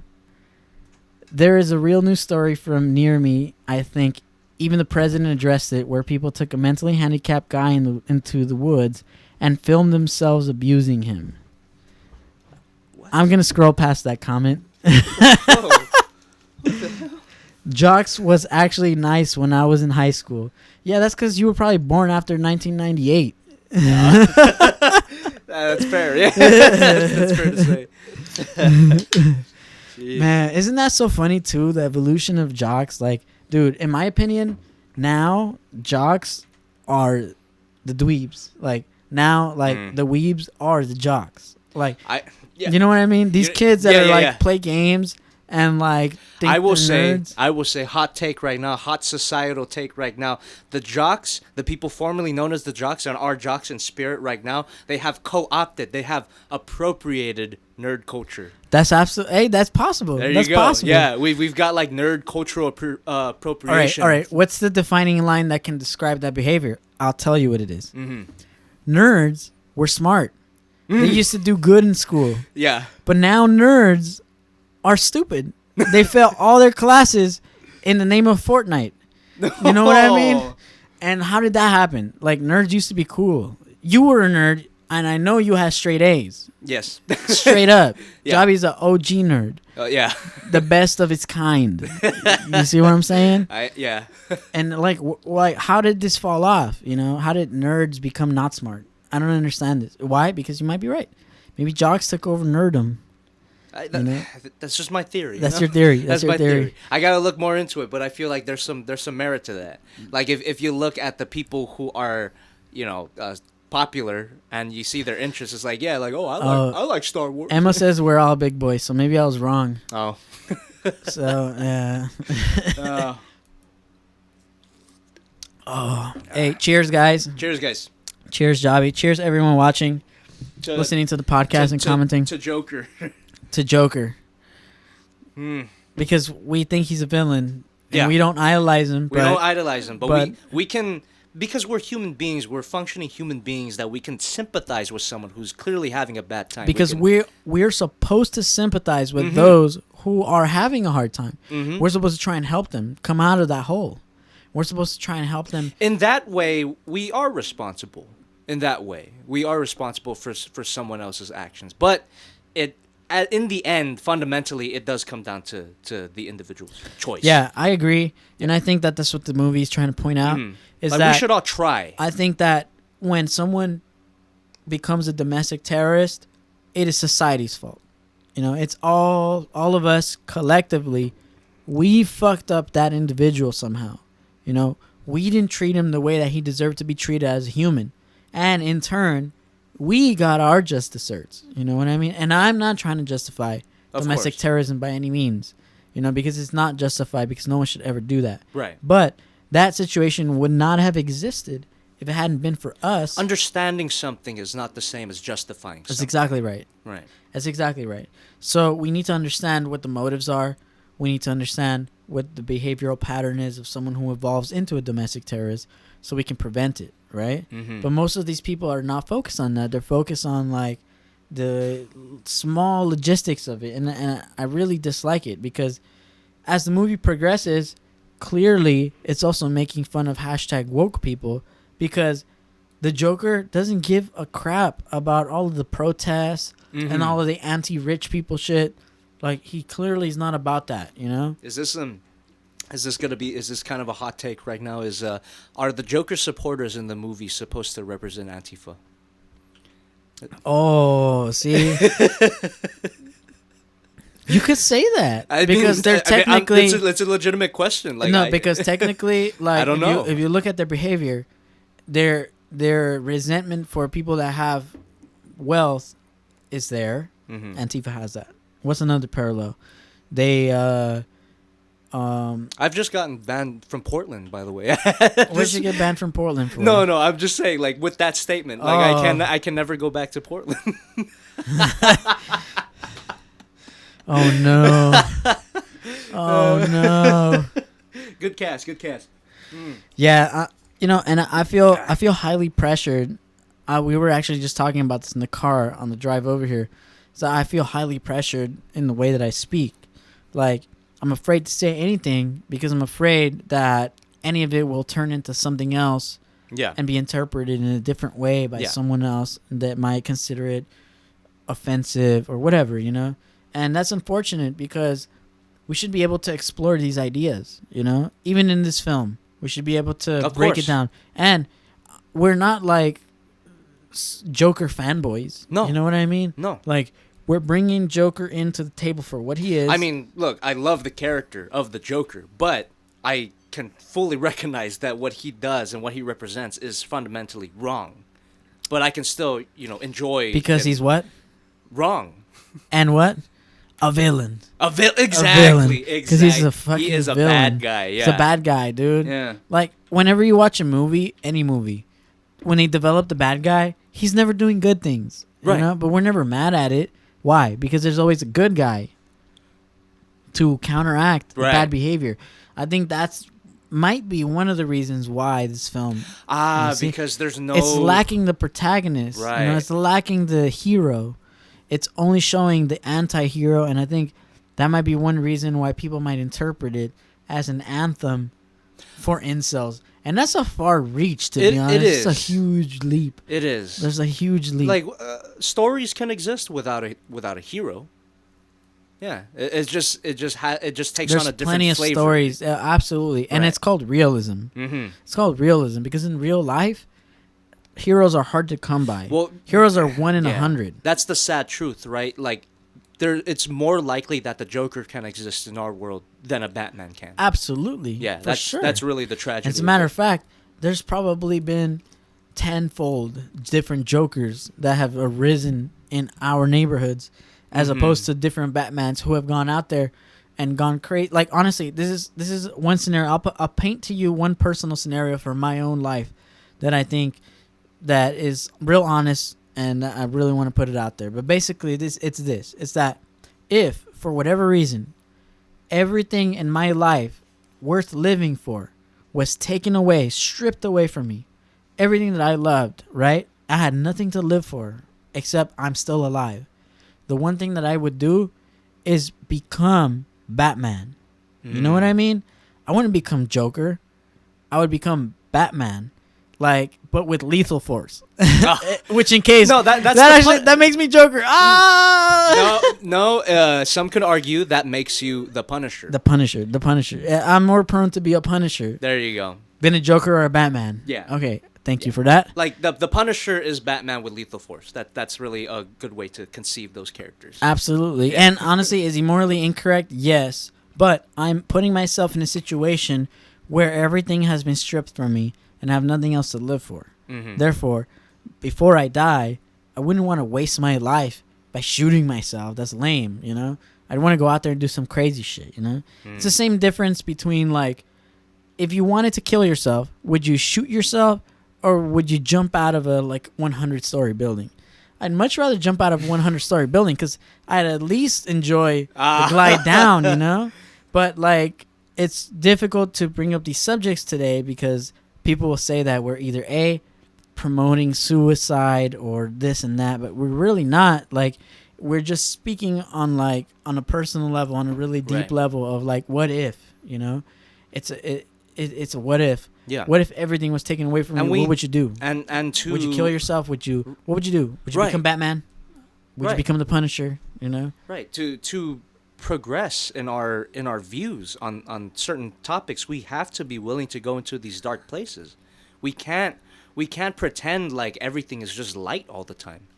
We have to. We have to go down. Well, it's something I always like to say, but it's like we have to go down to hell to get to heaven. That's true. Yeah. And then and we learned that from Evangelion, but also, like, I like to think of it that, like, one thing that really bothers me about today's society is that there's a whole nother group of people who are always trying to be extra positive, Yeah. They're like, forced positivity. Yeah, everything is positive, and everything that's negative, get it out of my life, Right. And I only focus on the positive. And if it's not positive, then go away. And I'll block you on Facebook if you're negative. Like, like, that's not being positive. That's being ignorant. You're literally ignoring truths because they're uncomfortable to you. And you're literally putting yourself in a place where you're hiding realities from yourself for your own personal benefit because you want to believe that everything is flowers and sunshine when in reality it's not. Right. Right. True positivity. Positivity is acknowledging that negativity exists and it's within yourself. That's true positivity is accepting all of that and choosing to not give in to that. That's exactly right. It's the fight. It's the fight, and it's when you choose the right path during the fight that makes you a positive person. That's Batman. That's Batman. That's Batman. Now, of course, Batman is altruistic, and if we could all be Batman, that'd be great. Yeah. But realistically, people are flawed. But even in the Batman universe, not everyone is Batman. Exactly. Yeah. And it's the same story as Jesus in a way. There's only one Jesus, and he came 2,000 years ago. There's only one Batman. You made a lot of Batman fans happy by calling him Jesus. I don't agree with you, but I'm pretty sure you made a lot of Batman fans happy. I'm just saying that.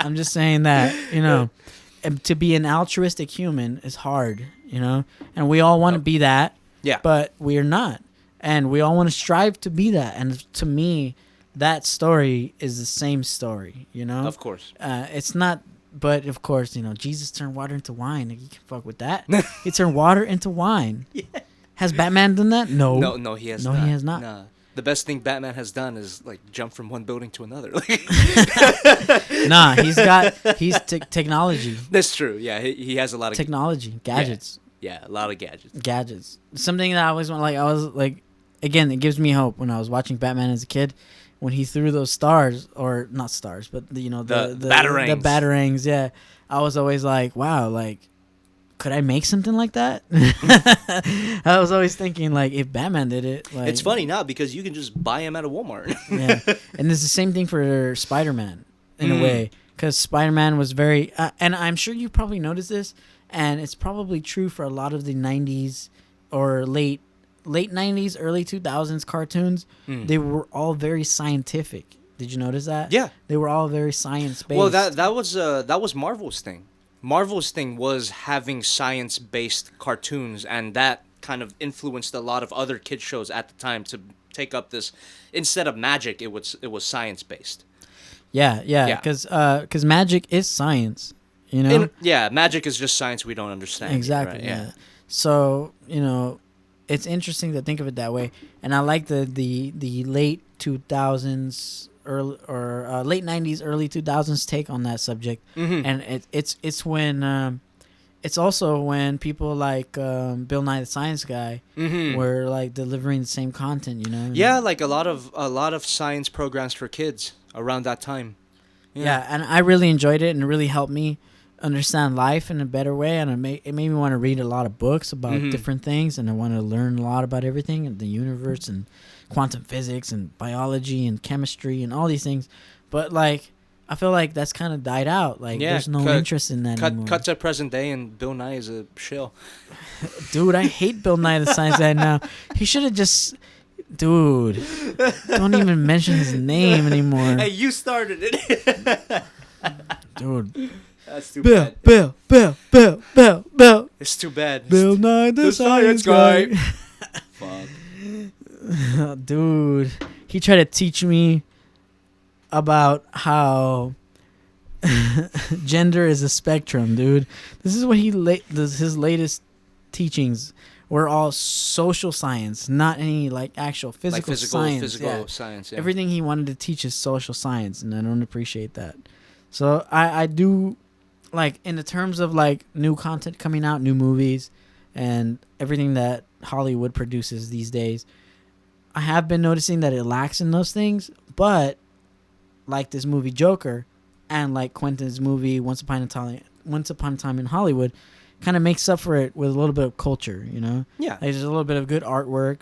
There's good music. There's good, you know, yeah, for sure. Creativity. Like movies like this, and especially Joker, because it was so successful, it makes me optimistic about the future of these genre films. Speaking of the future of these genres of films, wouldn't it be awesome if Batman was made like this? I would be so happy. I know they're making a new Batman movie, and because of the Joker's success and because of how it was made, I'm cautiously optimistic about this new Batman movie. Yeah. Cautiously optimistic. That's a good way to put it. Cautiously optimistic, because I know that there's always potential for me to be burned, but you know, I have hope. I have a little bit of hope. You're gonna watch it no matter what. No, for sure. Yeah. I'm gonna watch it no matter. I watched Suicide Squad in theaters. I know. I was just watching H3 podcast. Yeah. Talk about Star Wars, and they were like, "Oh, we love Star Wars so much, and the last Star Wars was so bunk." But then I was like, "Yo, but you still went and paid money to watch it." Yeah. You know? That's the one. No, yeah. That's like my pet peeve when it comes to watching movies. That's the number one thing I don't want to do, is give people money who I don't think deserve it. You know what I mean? And how are you gonna know? Yeah. How are you gonna know? It hasn't been released. Exactly. You know? Yeah. So if you want to go watch Joker and it was bunk, you would have still paid that money for that ticket. It's a trap. I mean? It's a trap. It's a trap. But luckily, it wasn't a waste, and it was okay. You know? Yeah. So it was fine. But if it had been, I would have been extremely disappointed with myself. You know, as a contributor to the system of, you know. Right. Yeah, but that's just my personal philosophy. Of course. And you know that I'm like kind of like on the edge when it comes to that. Yeah. When it comes to Hollywood, when it comes to anything produced by Hollywood, but you know, and I don't mind people who do enjoy it. It's the same thing that I was talking to with Echo on the last podcast. Shout out to Echo. He was just on the podcast recently. We were talking about how sports for him are a big influence in his life, and you know, he enjoys watching them, even though he knows that they're sort of Roman in a way, but he's accepts that it's a part of his culture and his life, and that, you know, all these things. Yeah. For me, animation and Marvel, DC universes are kind of like that in the same way. I suppose I feel the same way too. Like I enjoy all of these big comic book stuff. I actually like the Marvel movies, believe it or not, as much shit as I talk about them. I do like them at the end of the day, but I do recognize that in the long run, they're not really enriching for me, but I can enjoy them. I can enjoy them in a very superficial way. What about what's that girl? The girl superhero? Which one? Marvel. Captain Marvel? Yeah, Captain Marvel. I actually haven't seen that, and I don't want to. Like just not for any political or social statement. It just looks like shit. Like it just looks boring as hell. Like I do not want to watch that. Dude. Yeah, and that's also a problem with movies. They're always trying to inject them with all this ideology, you know? Yeah. Like even Marvel, even like the latest the latest Marvel movie was full of like all this like different ideology. No, of course. And it is sorry for talking about Marvel on a Batman podcast, but it's my fear of Marvel going forward where they're becoming more transparent about it. Like back then it was like, you know, you could still have a good movie with some bits of ideology kind of as subtext, but now they're really putting it to the forefront, and it just becomes alienating at that point. Yeah, I feel like Marvel has had so much more experience in the film industry as a whole, producing all of these characters. DC is just barely jumping in, you know? Like, what are some of the other works that DC has done recently? Technically, DC is Warner Brothers, so Warner Brothers has been making movies. But but the format, the formula that Marvel has come up with has not been tried or replicated by anyone else other than Marvel. You know, this this shared universe of movies where each movie feels the same. You know, like that's what DC was trying to do, and they failed horribly. They did. Yeah. I will admit. Yeah. I don't know anything about DC movies, like as far as like what they've recently produced. But one thing I do know is that I don't know anything about DC movies that they've recently produced. But yet somehow I know everything about Marvel movies, even though I hate them. Exactly. You know? Exactly. Yeah. Like let me give you a little primer on how DC failed in their Marvel experiment, where they tried to start a Marvel style universe with Man of Steel, which was their Superman film, and then they went to Batman versus Superman. They went to Justice League without the proper. They tried to play catch up with Marvel, and that was their mistake. That makes sense. Yeah, but what they didn't realize and what was under their noses the whole time is that Warner Brothers, compared to Marvel, Disney, wait. What's going on? Stream stutter? Yeah, stream stutter. Oh shit. Oh, it's back. It's back. Oh, okay. It's back. It's cool. back. Cool. Yeah, it looks like I was watching the feed. It turned red here. Oh, okay. Yeah, there was some kind of stutter for some reason. That should have never happened. This is a professional podcast. Yeah, what the hell? Should have never happened. That is strange. You gotta call Spectrum in the morning. No, they're gonna call me. Oh, okay. You, sir, were speaking on certain subjects that we don't agree with. You said the word gun on your podcast. We're gonna have to revoke your internet usage. Dude, that's what it's gonna come down to. You know the whole like 2016 internet, extravaganza where like everyone is arguing all over the fucking place about the internet, right? They wanted to know whether it was gonna become internet providers versus and there was a whole law that they were trying to pass. Right. Are you speaking on like the whole net neutrality thing? The net neutrality deal, yeah. And so thank God that it didn't go the other way, Thank God that the internet providers won, because no one is going to block our stream based on what we say on this podcast. YouTube might block us, Google might block us, Instagram might block us, Twitter might block us, but the internet itself will not block us, If it had gone the other way, I see. You know what I'm saying? Then what you're saying is actually a possibility. But back to the subject at hand. Let us know in the podcast if the stream is back up to 100%. We don't want any lagginess on the stream. We'll figure it out. Yeah. Sorry, I'm the moderator and the host, so it gets a little hard to switch scenes and do all this. Of course. Yeah, a lot of people seem to agree on the chat that Batman vs. Superman and Justice League were shit. They were just bad movies. And Suicide Squad was also part of that failed experiment that DC was trying to do. Here, I'm going to leave you with the chat for a second. Mm-hmm. So the chat is there. Just read it. Yeah. You can scroll through it with the mouse. Okay. Just hover the mouse to the left side, to the right side. No, go. There you go. You're good. Oh, it's over here. It's over here now. Oh, okay. All right. Go ahead and engage with them. I'm going to go use the restroom. All right. Cool. All right. This is my podcast now. Oh, man. Yeah, man. Justice League was pretty shit. BVS was pretty shit. And DC's big mistake was trying to play catch up with Marvel, when in reality, what they needed to focus on was really giving filmmakers and creative teams full control over the projects. Like, as much as I like to talk shit about Suicide Squad, right? David Ayer, the director of that film, is a filmmaker. He wrote Training Day. He directed End of Watch. He wrote that one tank movie.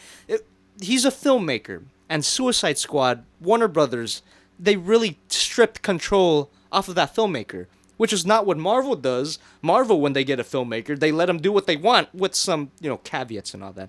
So DC, Warner Brothers, they couldn't play catch up with Marvel. It was doomed from the start.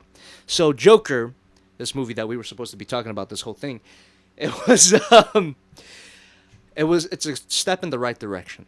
And I'm really glad. I'm really happy. Like I said before, it makes me optimistic about the state of comic book films. Also, guys, how you doing? Emma Curtin, how you doing, man? Yeah. Emma Curtin, you've been on my streams on Jobby too. and I appreciate you following me here. And but yeah, DC movies are okay. I suppose they're okay, but definitely not the greatest. You have to admit. Oh wow, you kind of came in just in time because I had finished my thought and you right away walked in the door. That's awesome. What was the thought? I was just talking about how DC tried to play catch up with Marvel and failed miserably, and the Joker movie is a step in the right direction for them. Yeah. Okay, so you continued on what we were talking about. Yeah, exactly. So for everyone that's not hanging out with us in the studio, we got nice grapefruit juice, White Claw grapefruit flavor, and we're about to make a ghetto mimosa. Hell yeah! No, Here you go, Jobby. White Claws are something, man. Give me that cup, boy. Oh, all right. There you go. Cheers to all you guys at home listening to us. Yeah. Appreciate y'all. Cheers, man. Thanks for tuning in. Yeah. This has been great so far. I love talking about this shit. Yeah, I do too. Yeah. I could talk about this shit forever. It puts things in a different perspective for me, at least, because I want this podcast to be varied. You know, yeah. I want different subjects and different people coming on. So if anyone out there is interested in coming on the podcast, and if you're local to Los Angeles, let me know. I don't mind having people on this podcast. That's very cool. Yeah, like if you think that you can talk, if you think that you have interesting subjects to talk about, if you have different life experiences than most of us, if there's something that we can learn from you, check in with us. Yeah, email me at info@djoccult.com. And I'm sure to check you out. Is that all one word? No punctuation? Yep, no nothing. Just info@djoccult.com. That's my email. That's really cool of you. I like the idea of that. Just bringing in people with different perspectives, local to the LA area. So it's a very uniquely LA podcast. Yeah, this is an LA podcast, and I don't mind bridging gaps. Also, like I did hang out in the Bay Area for a long time. Mm-hmm. So there's definitely some friends up there that I wouldn't mind. Again, shout out to the Bay Area. Shout out to everybody that I used to hang out with up there. If they want to come on this podcast, no problem. Yeah. Come on. Yeah, it's a good time. I'm gonna call him out right now. Omar, if you're watching. Omar's got to come on the podcast. Yeah, if he's watching. Or if he watches it when this becomes a video. But he's got to come on. And you guys help me get to 1,000 subscribers so I can get this monetization on. There you go. So fuck this algorithm, you know? Yeah. Gotta beat it. Gotta beat the algorithm. It's really funny because Joker might not be the most algorithmically friendly topic. But if we follow the new Warner Brothers technique, it might be the best topic. You know what I mean? Manufacture some outrage, huh? Hey guys, talk shit about us on Twitter. Thank you. No, don't do that. Oh man. Yeah, man. Yeah. Hey, I really like the fact that we have the chat going, and awesome. We can see all your guys' comments, so don't think that we're not watching. No, for sure. We see everything you're saying. Yeah, it feels like we've got people here with us. Yeah, it's awesome. No, man. But going back to how I said I love talking about this shit. I feel like this past Oktoberfest, I went there last week. I felt I was being really annoying. Because I was literally just talking about this shit all day. Like I was just, I had bought a ticket with it came with a big free Stein and wait, what's Oktoberfest? Tell our listeners where'd you go? I went to Pomona. It's like a German themed beer festival. So it's like a fair, like a OC County fair, except the main focus is beer. So of course you went. Yeah, of course I went. Like every stand there's beer, and I bought the special ticket that came with the free pour. And I was just talking about this shit with my friends. It's like I don't know if they enjoyed it or not, but but that's how it was. I could talk about this shit forever. Yeah, that's why they need to come on so we can get into these different subjects. Yeah, I feel like they would enjoy themselves. Yeah, I know they had another podcast going. What was it called? The Bottle. Something? Oh, you're talking about Bottle Cap Media. Yeah, Bottle Cap Media. Yeah, yeah, and anything that you support, to be honest, like Jobby's the man. Jobby's the man. Like anything that Jobby does is a hit. If he goes walking naked down the street and records himself, everyone will watch. Guaranteed. You know? People are gonna request for that to happen now. you know? Yeah, because of you. Like, you just put that idea in their heads. Yeah, people are going to ask me for that now. Yeah, of course. So I appreciate you coming on this podcast, no hanging problem, out. Man. This is awesome. I'm always glad to be here, man. This is great. Yeah. Especially for you. I don't want to put you on the spot or anything. I mean, you kind of put yourself on the spot because it's your podcast. But I want to say, like, it's always fun to talk about this big genre franchise stuff with you as someone who doesn't enjoy a lot of these big franchises. But it's always fun to get to kind of the heart of these concepts, why are these concepts so successful? I agree, and I think that's the reason why I enjoy talking to you about these concepts, because you get to bring into light some things that I lack on those subjects, and that is the basic common knowledge of, like, what is it that everyone is getting from this, you know? Like, because I don't participate, I don't get to ingest that information, you know, and you have it all, so you get to tell me what is in the information, and I get to learn from that, and then you get to learn from my, like, I would say skeptic point of view, you know? No, for sure. Yeah, and so you get to learn about your point of view, you get to put my point of view together with yours, and it becomes a more coherent, more clearer picture. Of course, right? Yeah, a more high definition perspective. Absolutely. That's the whole point of having a podcast. That's the whole reason why we do this, because we want to do that. We want to mesh together people's thoughts so that we get a better understanding on why things are happening, you know? We would have never come to the conclusion, or any of these conclusions for that matter, and off the podcast, we talk about this all day long. Yeah. You know, we talk about this all the time. We're constantly making instrumentality jokes. That's absolutely true. We're always making instrumentality jokes. Yeah. By the way, I'm putting you on the spot for sure. We got to do a Rebuild Ava podcast one of these days. Absolutely. Yeah, anything Ava. You gotta watch those, man. I'm involved. 100%. Jump me in. Yeah. But Civic, Omar, or Civil. Yeah. Yeah. He made that new song with you, right? What was the songs? What's the song called? Oh, Swivel Man no Uta? Or no, Red Dress? No, Red Dress. Yeah. Red Dress. The room one. Yeah. I thought that was cool. You know, he should definitely come on. He's an interesting guy. I think yes, he'd have a lot of things to talk about. And I don't know about Bottle Cap Media or whatever that podcast was named. Yeah. No, you got it right. Yeah. We have access here to be able to host, like, multiple subjects. Of course. So, like, if they all want to come by, that'd be sick. Yeah. Whatever, you know. Yeah. We're chilling. We're big chilling. We're drinking.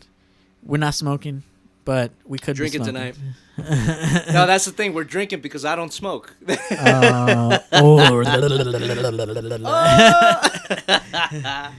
Yeah. So back to Joker. Back to Joker. Bring it back. Bring it back, Jobby. So I smoke a little. No.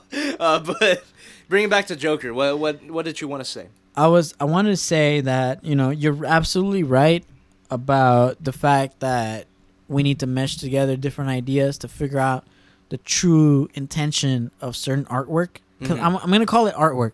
Yeah. Because that's what it is. It is. Yeah. It's not intended for anything else other than entertainment, right? Especially targeted towards children. Now, that's very important to know, though, because even though the Joker movie was released as rated R, we have to remember that a lot of parents, they went to that movie and they took their kids to that movie thinking that it was going to be like another fucking Marvel movie, you know? Yeah. And they were, like, highly disappointed. Like, I know several, like, Mexican families, like, that, like, don't really speak English that went to go watch the Joker, and they were like, what the fuck? This is whack. You know? I think a lot of theaters as well, they had to actually make signs saying that this movie is rated R. Please do not bring your children. We know it's based on a comic book, but it is not for children. Yeah, it was a big thing.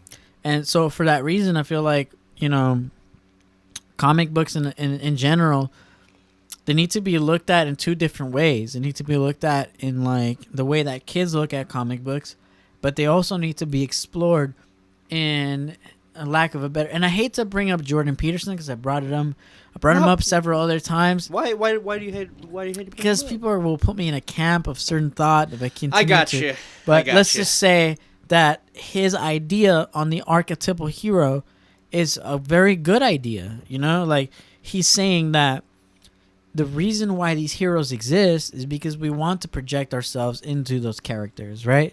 And that's why comic books exist. That's why these movies exist. That's why Superman exists, because they're what we want to be, right? Right. So in a sense, like when we watch these Marvel, DC superhero comic book, super films or whatever, we're essentially doing that. We're exercising that behavior.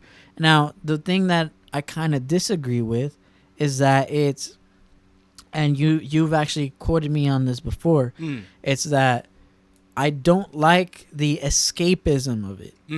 I don't like when you run away from reality and you jump into this sub-reality of this like super universe of like where everything is good and everything happens and the hero, the protagonist always wins. Where certain things matter that don't matter in reality. Exactly. Yeah. When in real life, reality is based on reality, and things happen randomly. You don't know what's going to happen. Like I wish that there was less escapism in today's culture and that there was more realism. But unfortunately, the thing that keeps me away from comic books and games and these things is escapism. Yeah. That's what keeps me away. And I see a lot of it with my friends. I have plenty of friends that all they do is smoke weed all day long and play games, smoke weed all day long, watch anime. And it's always like, you go to work, you suffer, you're a slave to society, you come home, you enjoy your relegated behavior to fucking watching anime and smoking weed, Yeah. And like, I don't really like that, I feel like that's like a cheap cop out for like life, Yeah. And I feel like if you really wanted to know, like it's the same thing that we came back to the same subject of watching Evangelion. We watch Evangelion and it's always like, oh, you can watch it on the surface level where it's just robots hitting each other, but you could also watch it in a deep level of like understanding what the message was behind the whole series, It's the same thing with Joker. It's the same thing with even the movies that we don't like. It's the same thing with everything. Yeah. Jordan Peterson is amazing at compiling that evidence together and bringing it back to like an archetypal character of behavior. Kind of grounding it into some sort of like realistic foundation. Yeah. It's not real in the sense that me and you recognize real. It's real in the sense of like metaphysical reality, And again, it's just another subject that me and Echo at the last podcast, we jumped into all of this. I don't know if you checked it out, but we definitely like dive deep into so many like esoteric subjects and so many different levels of comprehension in terms of how we analyze the world. But we should not overlook what we consider to be entertainment. You know what I mean? We should not overlook it because it's full of stuff. It's full of things, patterns. It's full of behaviors. It's full of things that either we want to see or we don't want to see or whatever it may be. It's controlled. It's always a reflection of what's going on at the time. Absolutely. Yeah. It's always a reflection of what's going on. Yeah. Not only at the time, but like, and it also echoes what's gone on in previous generations. It's across like it's carried on, into our time. Right. We're living our grandfathers and our fathers' dreams in the same characters. You know what I mean? Yeah. Like Batman and Robin and Spider-Man and all these characters have been around for how many years? How many years now? Well, Batman was invented in 1942, I believe. 1942? Yeah. Dude, that's the year that we... That's the year that we blew up Japan. Well, there you go. There you go, yeah. World War II era. That's Batman. Dude, we did so much weird shit back in the day, dude. Low key. Yeah. That's incredible. Like, I actually don't even know why, Why did we do so much weird stuff back in the day? Why can't we just have regular, like, honestly, we're doing weird stuff today. No, for sure. You know what I mean? For sure. It's like, in a way, the weird stuff that we have done in the past, without that, it's like we wouldn't be where we are today, It's strange. It's true. It's a sad truth. That's true. Yeah. It's like your big brother that's a bully and beat up everyone in order for you to get by in high school. Yeah. You can't deny that he was a bully and he fucked everyone up, but you also can't deny that you got by because of him. That's a great way to put it. Yeah. Yeah. Here, give me your cup. We're pouring more White Claw in there. This country is the bully big brother. That's right. That's what this is. And we're drinking white girl summer juice. Yeah, exactly. God bless America. So back on the subject of Joker, because we got off topic again. Yeah. I mean, that's what a podcast is. We have one starting point, and then we go off into different fuck things. that. We're going back to Joker. Okay. Back to Joker. I'm always down. I want to talk about the last scene, because everything builds up towards Joker going on to a talk show. And the big scene. The big scene. Yeah. And he goes... The hot new meme. Yeah. Dude, and can you just put? I'll put it up. So Joker goes on the podcast, right? And he fucking shoots. Jimmy Kimmel. Not cold-blooded. Yeah, for sure. No, he shoots Robert De Niro in the face. Yeah. At the end of the movie. Who really is just an analog for dude, those not only is Robert De Niro a fucking asshole in the movie, but he's an asshole in real life too. He's like super anti-Trump, and he's like, oh my god, I'm so hard, I'm so dope. Fuck you, Trump. Like, bro, you look like an idiot. Stop. You know, like the more that you associate yourself politically, the more of an idiot you make yourself look like. So he was perfect casting, is what you're saying. Absolutely, he was perfect casting. If there was anyone I'd like to see get shot by the Joker. Oh shit! You talking to me? His movies are great, dude. His movies are fucking awesome. He's a great actor. He is, and every movie that he's done has been awesome.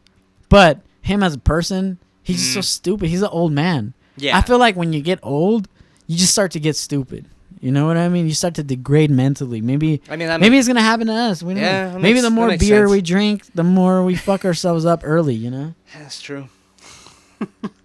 Hey, yeah, who knows? We might get fucked up at a slower rate because in Robert De Niro's time they had cocaine. So there you go. Oh, that's true. Yeah.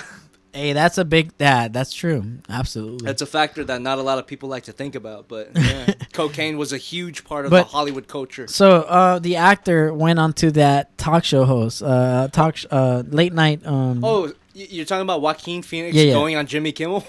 Yeah. I'm just gonna type in Joker.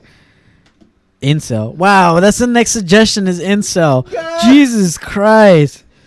Oh my God. Nice. Jimmy Kimmel. Let's see what we got here.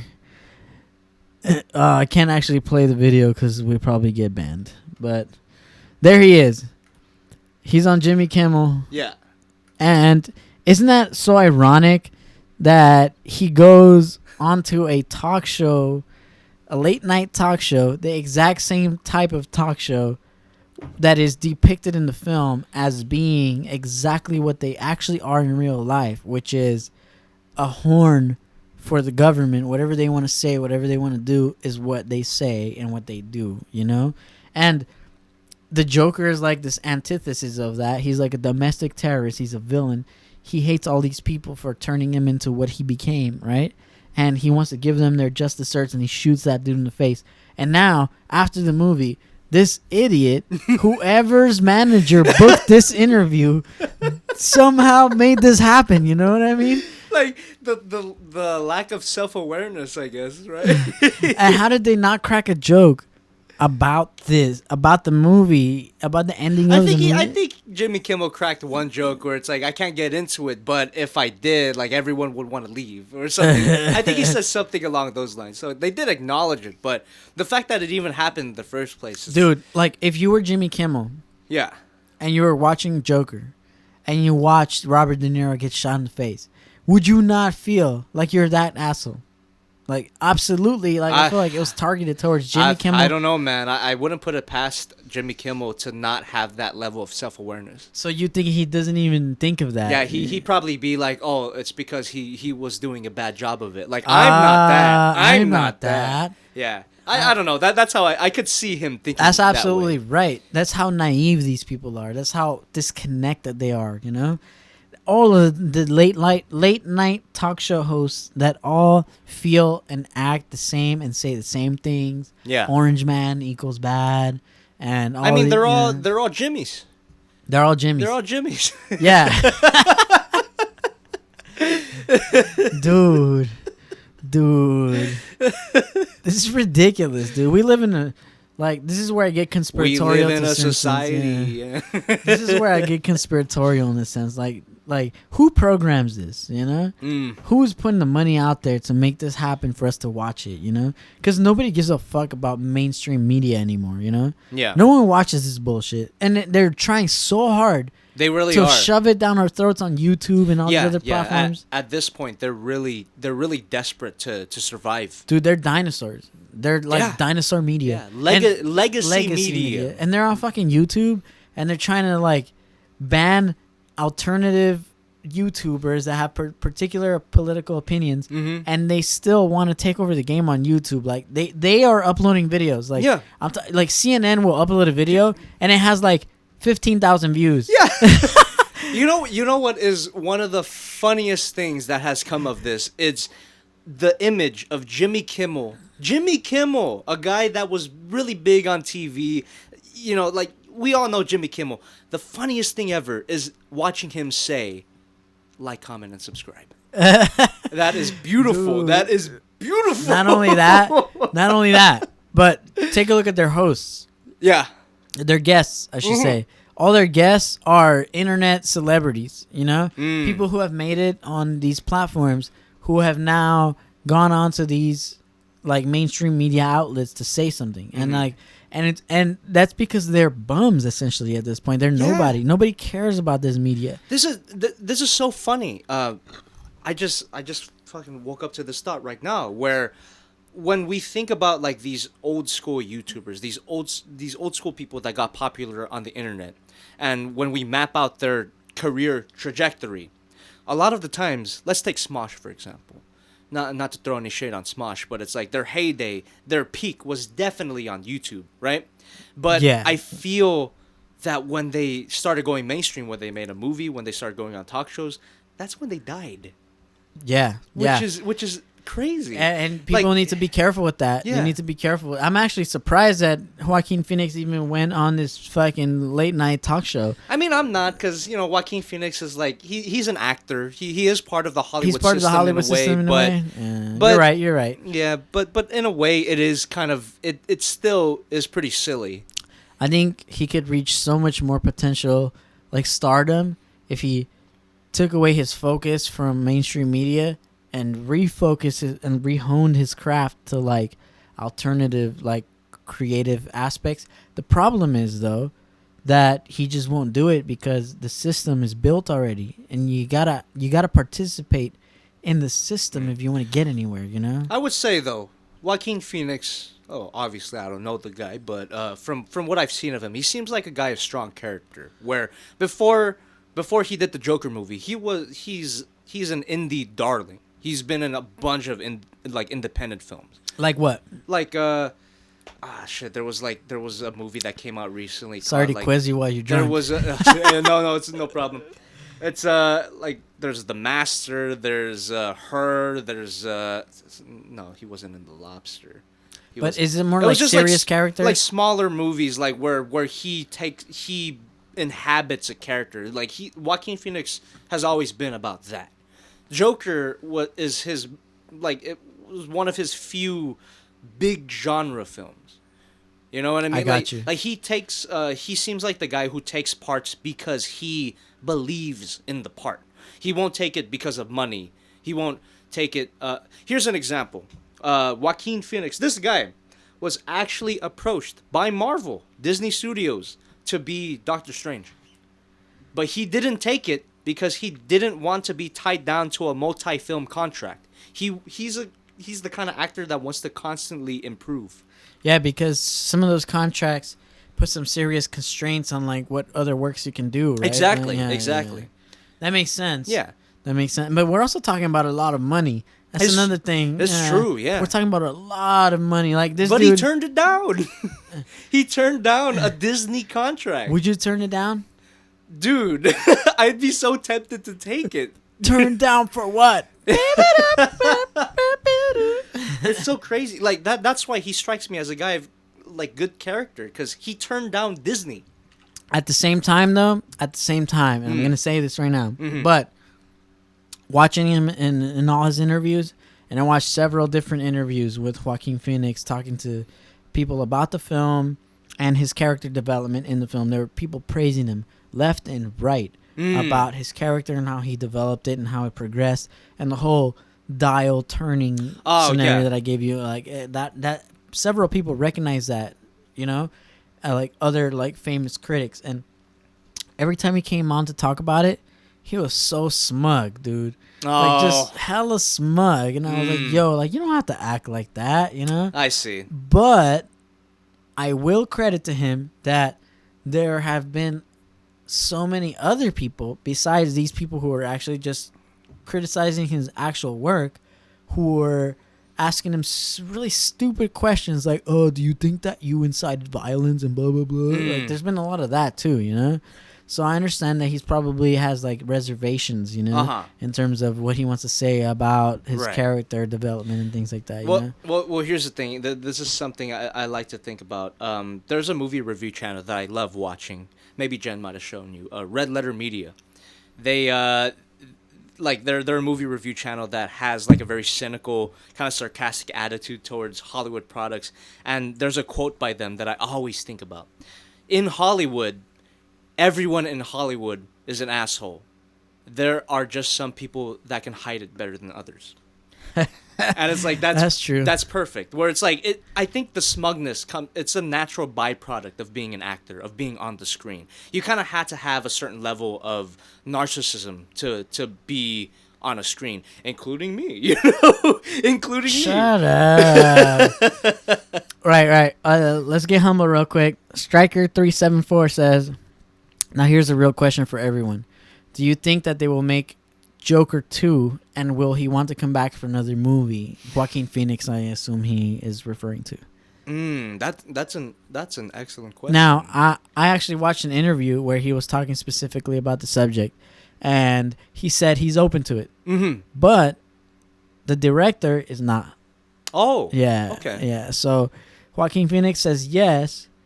But Todd Phillips is like, it's one and done? Probably not. Yeah. He says the film will live longer as a single than if he, I could definitely, I could agree with that. Where it might reach the level of cult classic. Yeah, because if we leave it without a sequel, that means the movie is more open to discussion, more open to interpretation. Because what is a sequel if not to kind of like solidify concepts? Right. Where if we keep these concepts more up in the air, then that means it extends the shelf life of the film. It encourages discussion. That's true. Yeah. But he has to go into that different direction, which might not be what he wants to do, Mm-hmm. Which brings me to this next question right here. Uh-huh. Oh, my God. This chat's moving too quickly. Uh-oh. Oh, so right here, Stryker says, honestly, I'm still deciding on if 99% of the movie is just happening in his mind. That is very interesting. So you think that is it possible that that most of it has, because we know that the girlfriend, that the love interest was definitely completely imagined. Yeah, the movie made that very clear. Not only was it imagined, but he was being a fucking weirdo the whole time. Oh yeah, for sure. He broke into her apartment at the very end, and like basically was like a threat to her child, and like and a lot of people talk about it like maybe he killed her. maybe he killed her. Yeah, but like that's an interesting concept because we see clearly throughout the film that he has hallucinations, he has delusions, he has fantasies. And the very last segment of the film, when he is in Arkham Asylum and in the white room and he's like smoking and he's laughing and he's talking to his therapist, at that point we could interpret that scene as being him coming up with a fantasy. Like, we might have the whole movie before that scene could have been just a story he told his psychologist. Dude, I hate this type of fucking. Oh my god. It's a possibility. I'm not saying it's true, but it's a way to see it. I know, but it's just like every time we watch a fucking scary movie, it's always that, you know. It's like, oh, what if it was all a dream? I understand your distaste for that trope, but I'm more okay with it for this movie because it would be more true to the tradition of the character. Yeah, not only for that reason, but also because he has a history of making bullshit up in his mind. Exactly. So it makes more sense. It makes more sense. Yeah. But also, at the end of the film, they make the presumption as he walks away from the scene with his bloody footprints that he strangled the nurse. But do we know that he strangled the nurse? No, you know? Right. So if everything is left in the air like this, then what can we assume about the whole film? That the whole film might be could have been a bullshit. Yeah, exactly. And then it might come at us with Joker 2. It was all in his mind, you know? Yeah. which I honestly wouldn't like if they actually spelled it out for us like that, but that's why I can see Todd Phillips' perspective of not doing another one. But Todd Phillips is that kind of producer, to be honest. He likes to leave things in the air. From judging from his previous films, even from like Hangover, which has nothing to do with this film. But when you watch his movie, like in the end, he left room for Hangover 2, 3, and 4. You know what I mean? No. Like there was room for it. Like, I see. So I feel like he secured his future by leaving the end open. There's a possibility. There's a possibility that he might bring it back with either A, it was all a mental construct, or B, maybe the Joker, maybe they build on this because it was such a success that maybe it's like a Walking Dead scenario. Remember, Walking Dead was actually a low budget project that actually made it onto AMC, that actually made it into the big bucks, that actually ended up getting stretched out too far until people fucking fell off. the Walking Dead story. The production story is it's a tragic one because that first season it was helmed, overseen by a filmmaker, the guy who made Shawshank Redemption. I'm pretty sure. Oh, really? Like he is a legitimate filmmaker. Like he had a vision for this show, and also the show was based on a comic book. So yeah, I have one of those pieces here. Okay. Yeah, I can't show it because it's like underneath the counter here, but down here. You guys can't see, but I have like at least 1,000 comic books down there of different types, but they're all the modern type comic books. And right. Walking Dead, I have almost the whole series. Okay. Yeah. Actually, which is actually like rare. Like not that many people have almost the whole series. I only have the first volume in my collection. Yeah, I have a lot of them. Man, I looked up the volumes and I ended up concluding that I made a great purchase. Yeah. At the Goodwill. Oh yeah. Oh yeah, for sure. No, but long story short, that guy Frank Darabont got phased out by AMC because they weren't it wasn't what AMC wanted to do, so they phased them out. And the reason why we get this overstretched TV show is because they basically just hired a bunch of yes men. Oh, that makes perfect sense. Yeah. That's why it lost traction and it lost everything about the flavor of the show. Yeah. But I will admit that even when... No, I don't want to talk about The Walking Dead. Okay. Fuck Walking Dead. Yeah, that could be another podcast. I don't want to have a podcast about The Walking Dead. Hey, you and Jen watch that shit more than me, man. That's true, but that doesn't mean I want to have a podcast about it. No, okay, I can see that. I'm just... People are going to ask you for a Walking Dead podcast now. Oh, no. That's how the internet works, man. The thing that you don't want to do, people are going to ask you to do it. That's true. Yeah, man. So, all in all, I enjoyed the film. I thought it was a great film. Yeah, same. I thought that when he was, like, jogging down all right, a few scenes that I liked. I'll describe some of them to you. The first one, when he smokes the people on the subway, I thought that was great. Oh, yeah. I just thought the first explosion of violence. Now, here's the thing about violence in this movie that I want to be clear about. Now, everyone is saying that this movie is hyper-violent, that it's really prone to violence and all these things, right? But I honestly don't see it. It's not. Like honestly, how many shots did he let off? Like, what? How many shots did he let off in the whole movie? Can't be more than 10. No. Can't be more than 10. No. Now, how many? John Wick is more violent. Yeah, exactly. How many shots did John Wick let off in his last movie? Like hundreds. Over 100. Hundreds of shots, dude. Hundreds of shots. So like over 100 for sure. How can John Wick, like, oh, he's protecting his puppy, dog? What do you mean? Like, of course it's justified. Like, nah. Like, he killed like hundreds of people in this film, you know, and everyone thinks that this is cool. Yeah. Yet Joker can't smoke a couple of people on the subway because they were bullying him. You know? No, I think like all of his kills is like 3 on the subway. Robert De Niro, of course. The one guy who got him the gun. It's like that's it. Yeah, and the psychologist at the end. Yeah, that's 5 people. That's not a lot of people. No. You know? No. And not only that, but I thought it was really meticulous and awesome the way that every time he let off a gunshot, it was felt. Like, like it's hard to describe, but like the gunshots were reserved so that every time he did let one off, it was like such a big deal, you know? It was whoa. It's like the scarcity of violence in the film, because it happens so rarely. Each moment of violence has such an impact. And also it's like the sound design, the special effects of the headshots. They look like they're not like the pretty little headshots you see in other films. They're really messy. They're really realistic headshots. Yeah, and I enjoyed that about it. Yeah. Like, and I'm fucking internet. No. I'm not saying that I enjoy violence. I'm just saying we're just appreciating how they presented headshots in the film. Okay? Exactly. Yeah. Because compared to other films where they just like people's domes come off, like that didn't happen in this film. It was very realistic. It was very cut and dry. Yeah. But not only that, like if you notice, it was the timing was impeccable. Like the way that the shots went off in the subway, and it was very precise.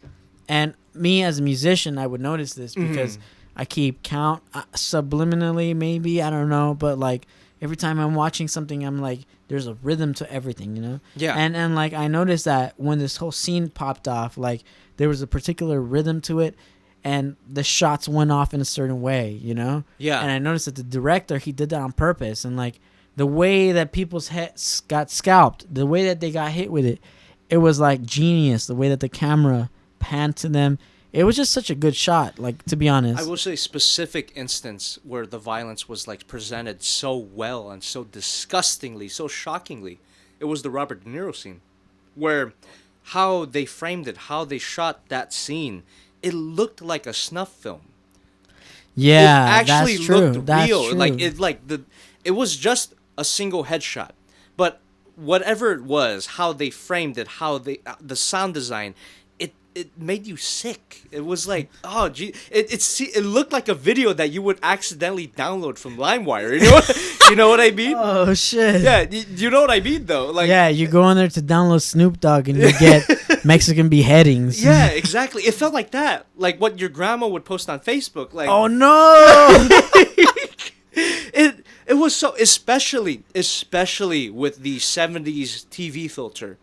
I think that's what did it. I think that's what did it. Yeah, that just made it seem so like fucked. I could actually see that happening. Yeah, I could believe it. That's fucked. I could believe it. Yeah. And buying into the gimmick is part of the magic of making movies. You know, like, did you convince me? You know, to buy into this? Like, am I convinced? Yeah. You know? And like I was convinced. Like at that moment when he bought. Not only that, but I was also kind of like.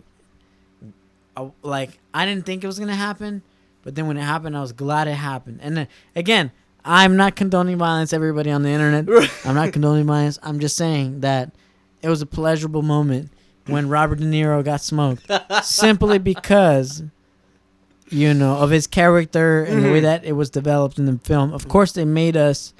Of course, the film wanted that from us. You know? They wanted that from us. They led us on to believe that he was going to kill himself on TV, but it made more sense for the character to do that. And honestly, I take that into great consideration, because one of the things that we talked about with Princess Okimi, who came on the podcast recently about mental health, was about mental weakness and how it leads to suicide. And so basically our breakdown of mental health was in 2 parts.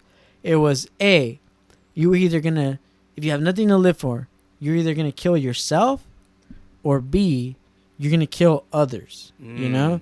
So it's this point in your life when you've reached that minimum level of self-awareness where you're either suicidal or you're homicidal, you know? But in any case, your intention is to end life, you know? And at this point is where we should be careful, because we should be careful with suicidal people, because if at any point they developed any ideological beliefs, they wouldn't want to kill themselves. They definitely want to kill others, you know? And the Joker is a perfect example of this, you know?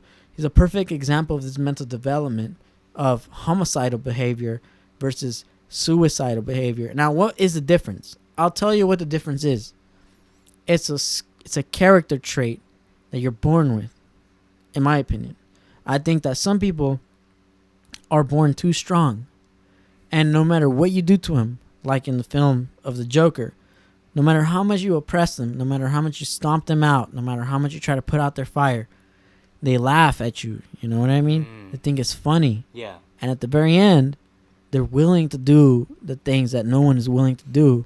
Yeah. Because of that. And I think that it's very important to distinguish that behavior, you know? That's very important for the character of the Joker as a whole. Not even from this movie, but like in the 90 plus years tradition of the character. Like that's what he's all about. Yeah. I agree. Yeah. And when we look at this character development, you know, I'm glad we had this talk with the last guest, Princess, because she shed a lot of light on that subject, being herself like a victim of domestic violence and all these things, and drug abuse and all these things. She definitely painted this picture where, like, if you're that strong person and you're not trying to give up, when you reach the bottom, you're more likely to be homicidal than suicidal. Where if you're more inclined to giving up easier and you're more inclined to throwing things out the window, then you're more inclined to throwing your own life away, you know, being self-destructive. Yeah. In which case, both of those things are obviously terrible, you know, and we shouldn't strive to be any of those things.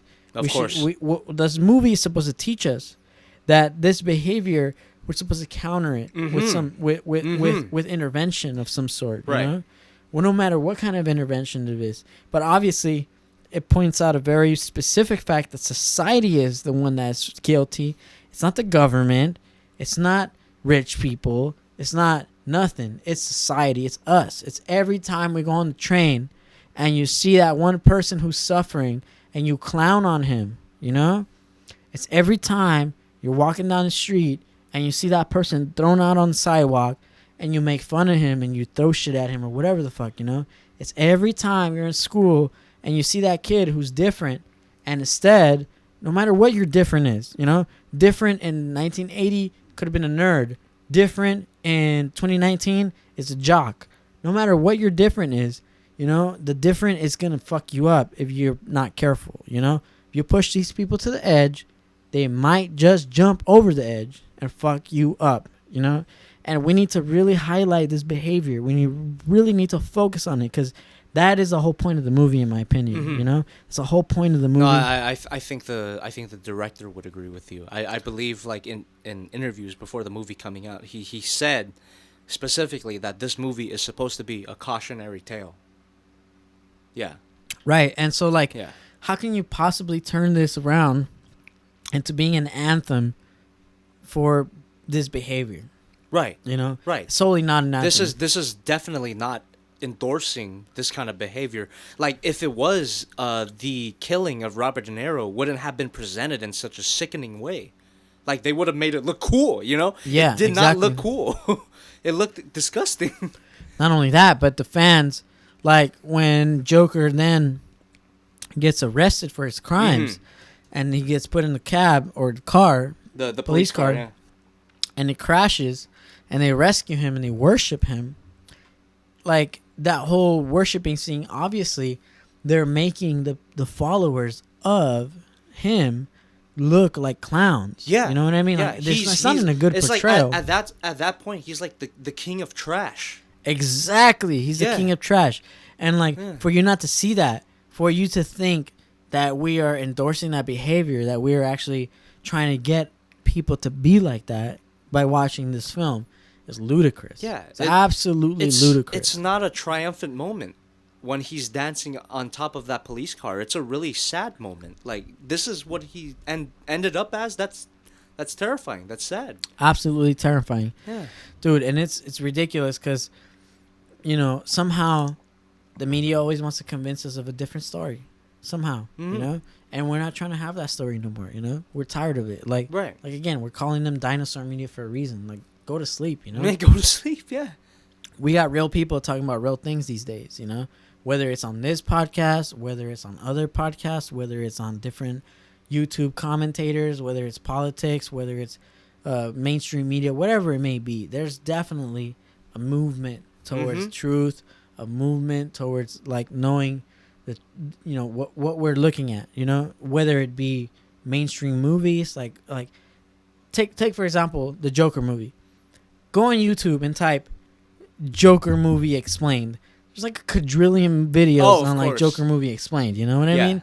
So like, of course, if there's a high interest in people knowing what things are about, you know, more than, I would argue, even more than the actual content. Like, like there's actually like a need for long form content these days. You know, people want to know things. People want to check into things. People want to feel like they're part of something. I feel that way too. I listen to people. When I listen to people on podcasts, I feel like I'm in the room with them. You know, I feel like I'm checking into their conversation. I'm learning from them. So I appreciate everyone who checked into this podcast. You know, if you guys are learning from us, if you guys think that we're speaking on anything that hits at home, let us know. Let us know in the chat, because you know, we'd love to know. You know, if we're just ranting for no reason, or no, I'm pretty sure, like through all of our like drunk ramblings right now, like there is definitely some kernel of value, at least in what we were discussing, for sure. Yeah. So, are there any stones that we have left unturned, Jobby? Tell us. No, I was trying to think of like I thought of the delusion thing, but we actually did cover that. Yeah, we did cover the delusion. We did cover the delusion thing. Yeah. Holy shit. No, I actually did notice a comment on the chat about how if they did do a sequel for this movie, it would be interesting if they did a Harley Quinn film in this style. Because honestly, it would be redemption. Yeah, you know, because the Harley Quinn story is just as tragic. It's really do you know the Harley Quinn story? I don't actually know it. Like the please actual inform me. Okay, well, honestly, like I could show you the fucking episode of the cartoon that introduced it. I can't play it now. No, not right here. I mean after the podcast. Okay, yeah. But like, just long story short, Harley Quinn was a psychologist for the Joker that fell in love with him. That's fucked up. Yeah, it's like it's a doctor in this corrupt system where like this doctor also got in illegitimately. She wasn't qualified to be a doctor, so she was easily manipulated by this sick person into being basically his bitch. And that's Parallel Music says that there is a Harley Quinn movie coming out. Is that true? Yeah, but it looks like shit. Really? Yeah. Oh no. Yeah, it looks like dog shit. I'm sorry, guys. I know some of you guys are probably looking forward to that film, but it really looks like crap.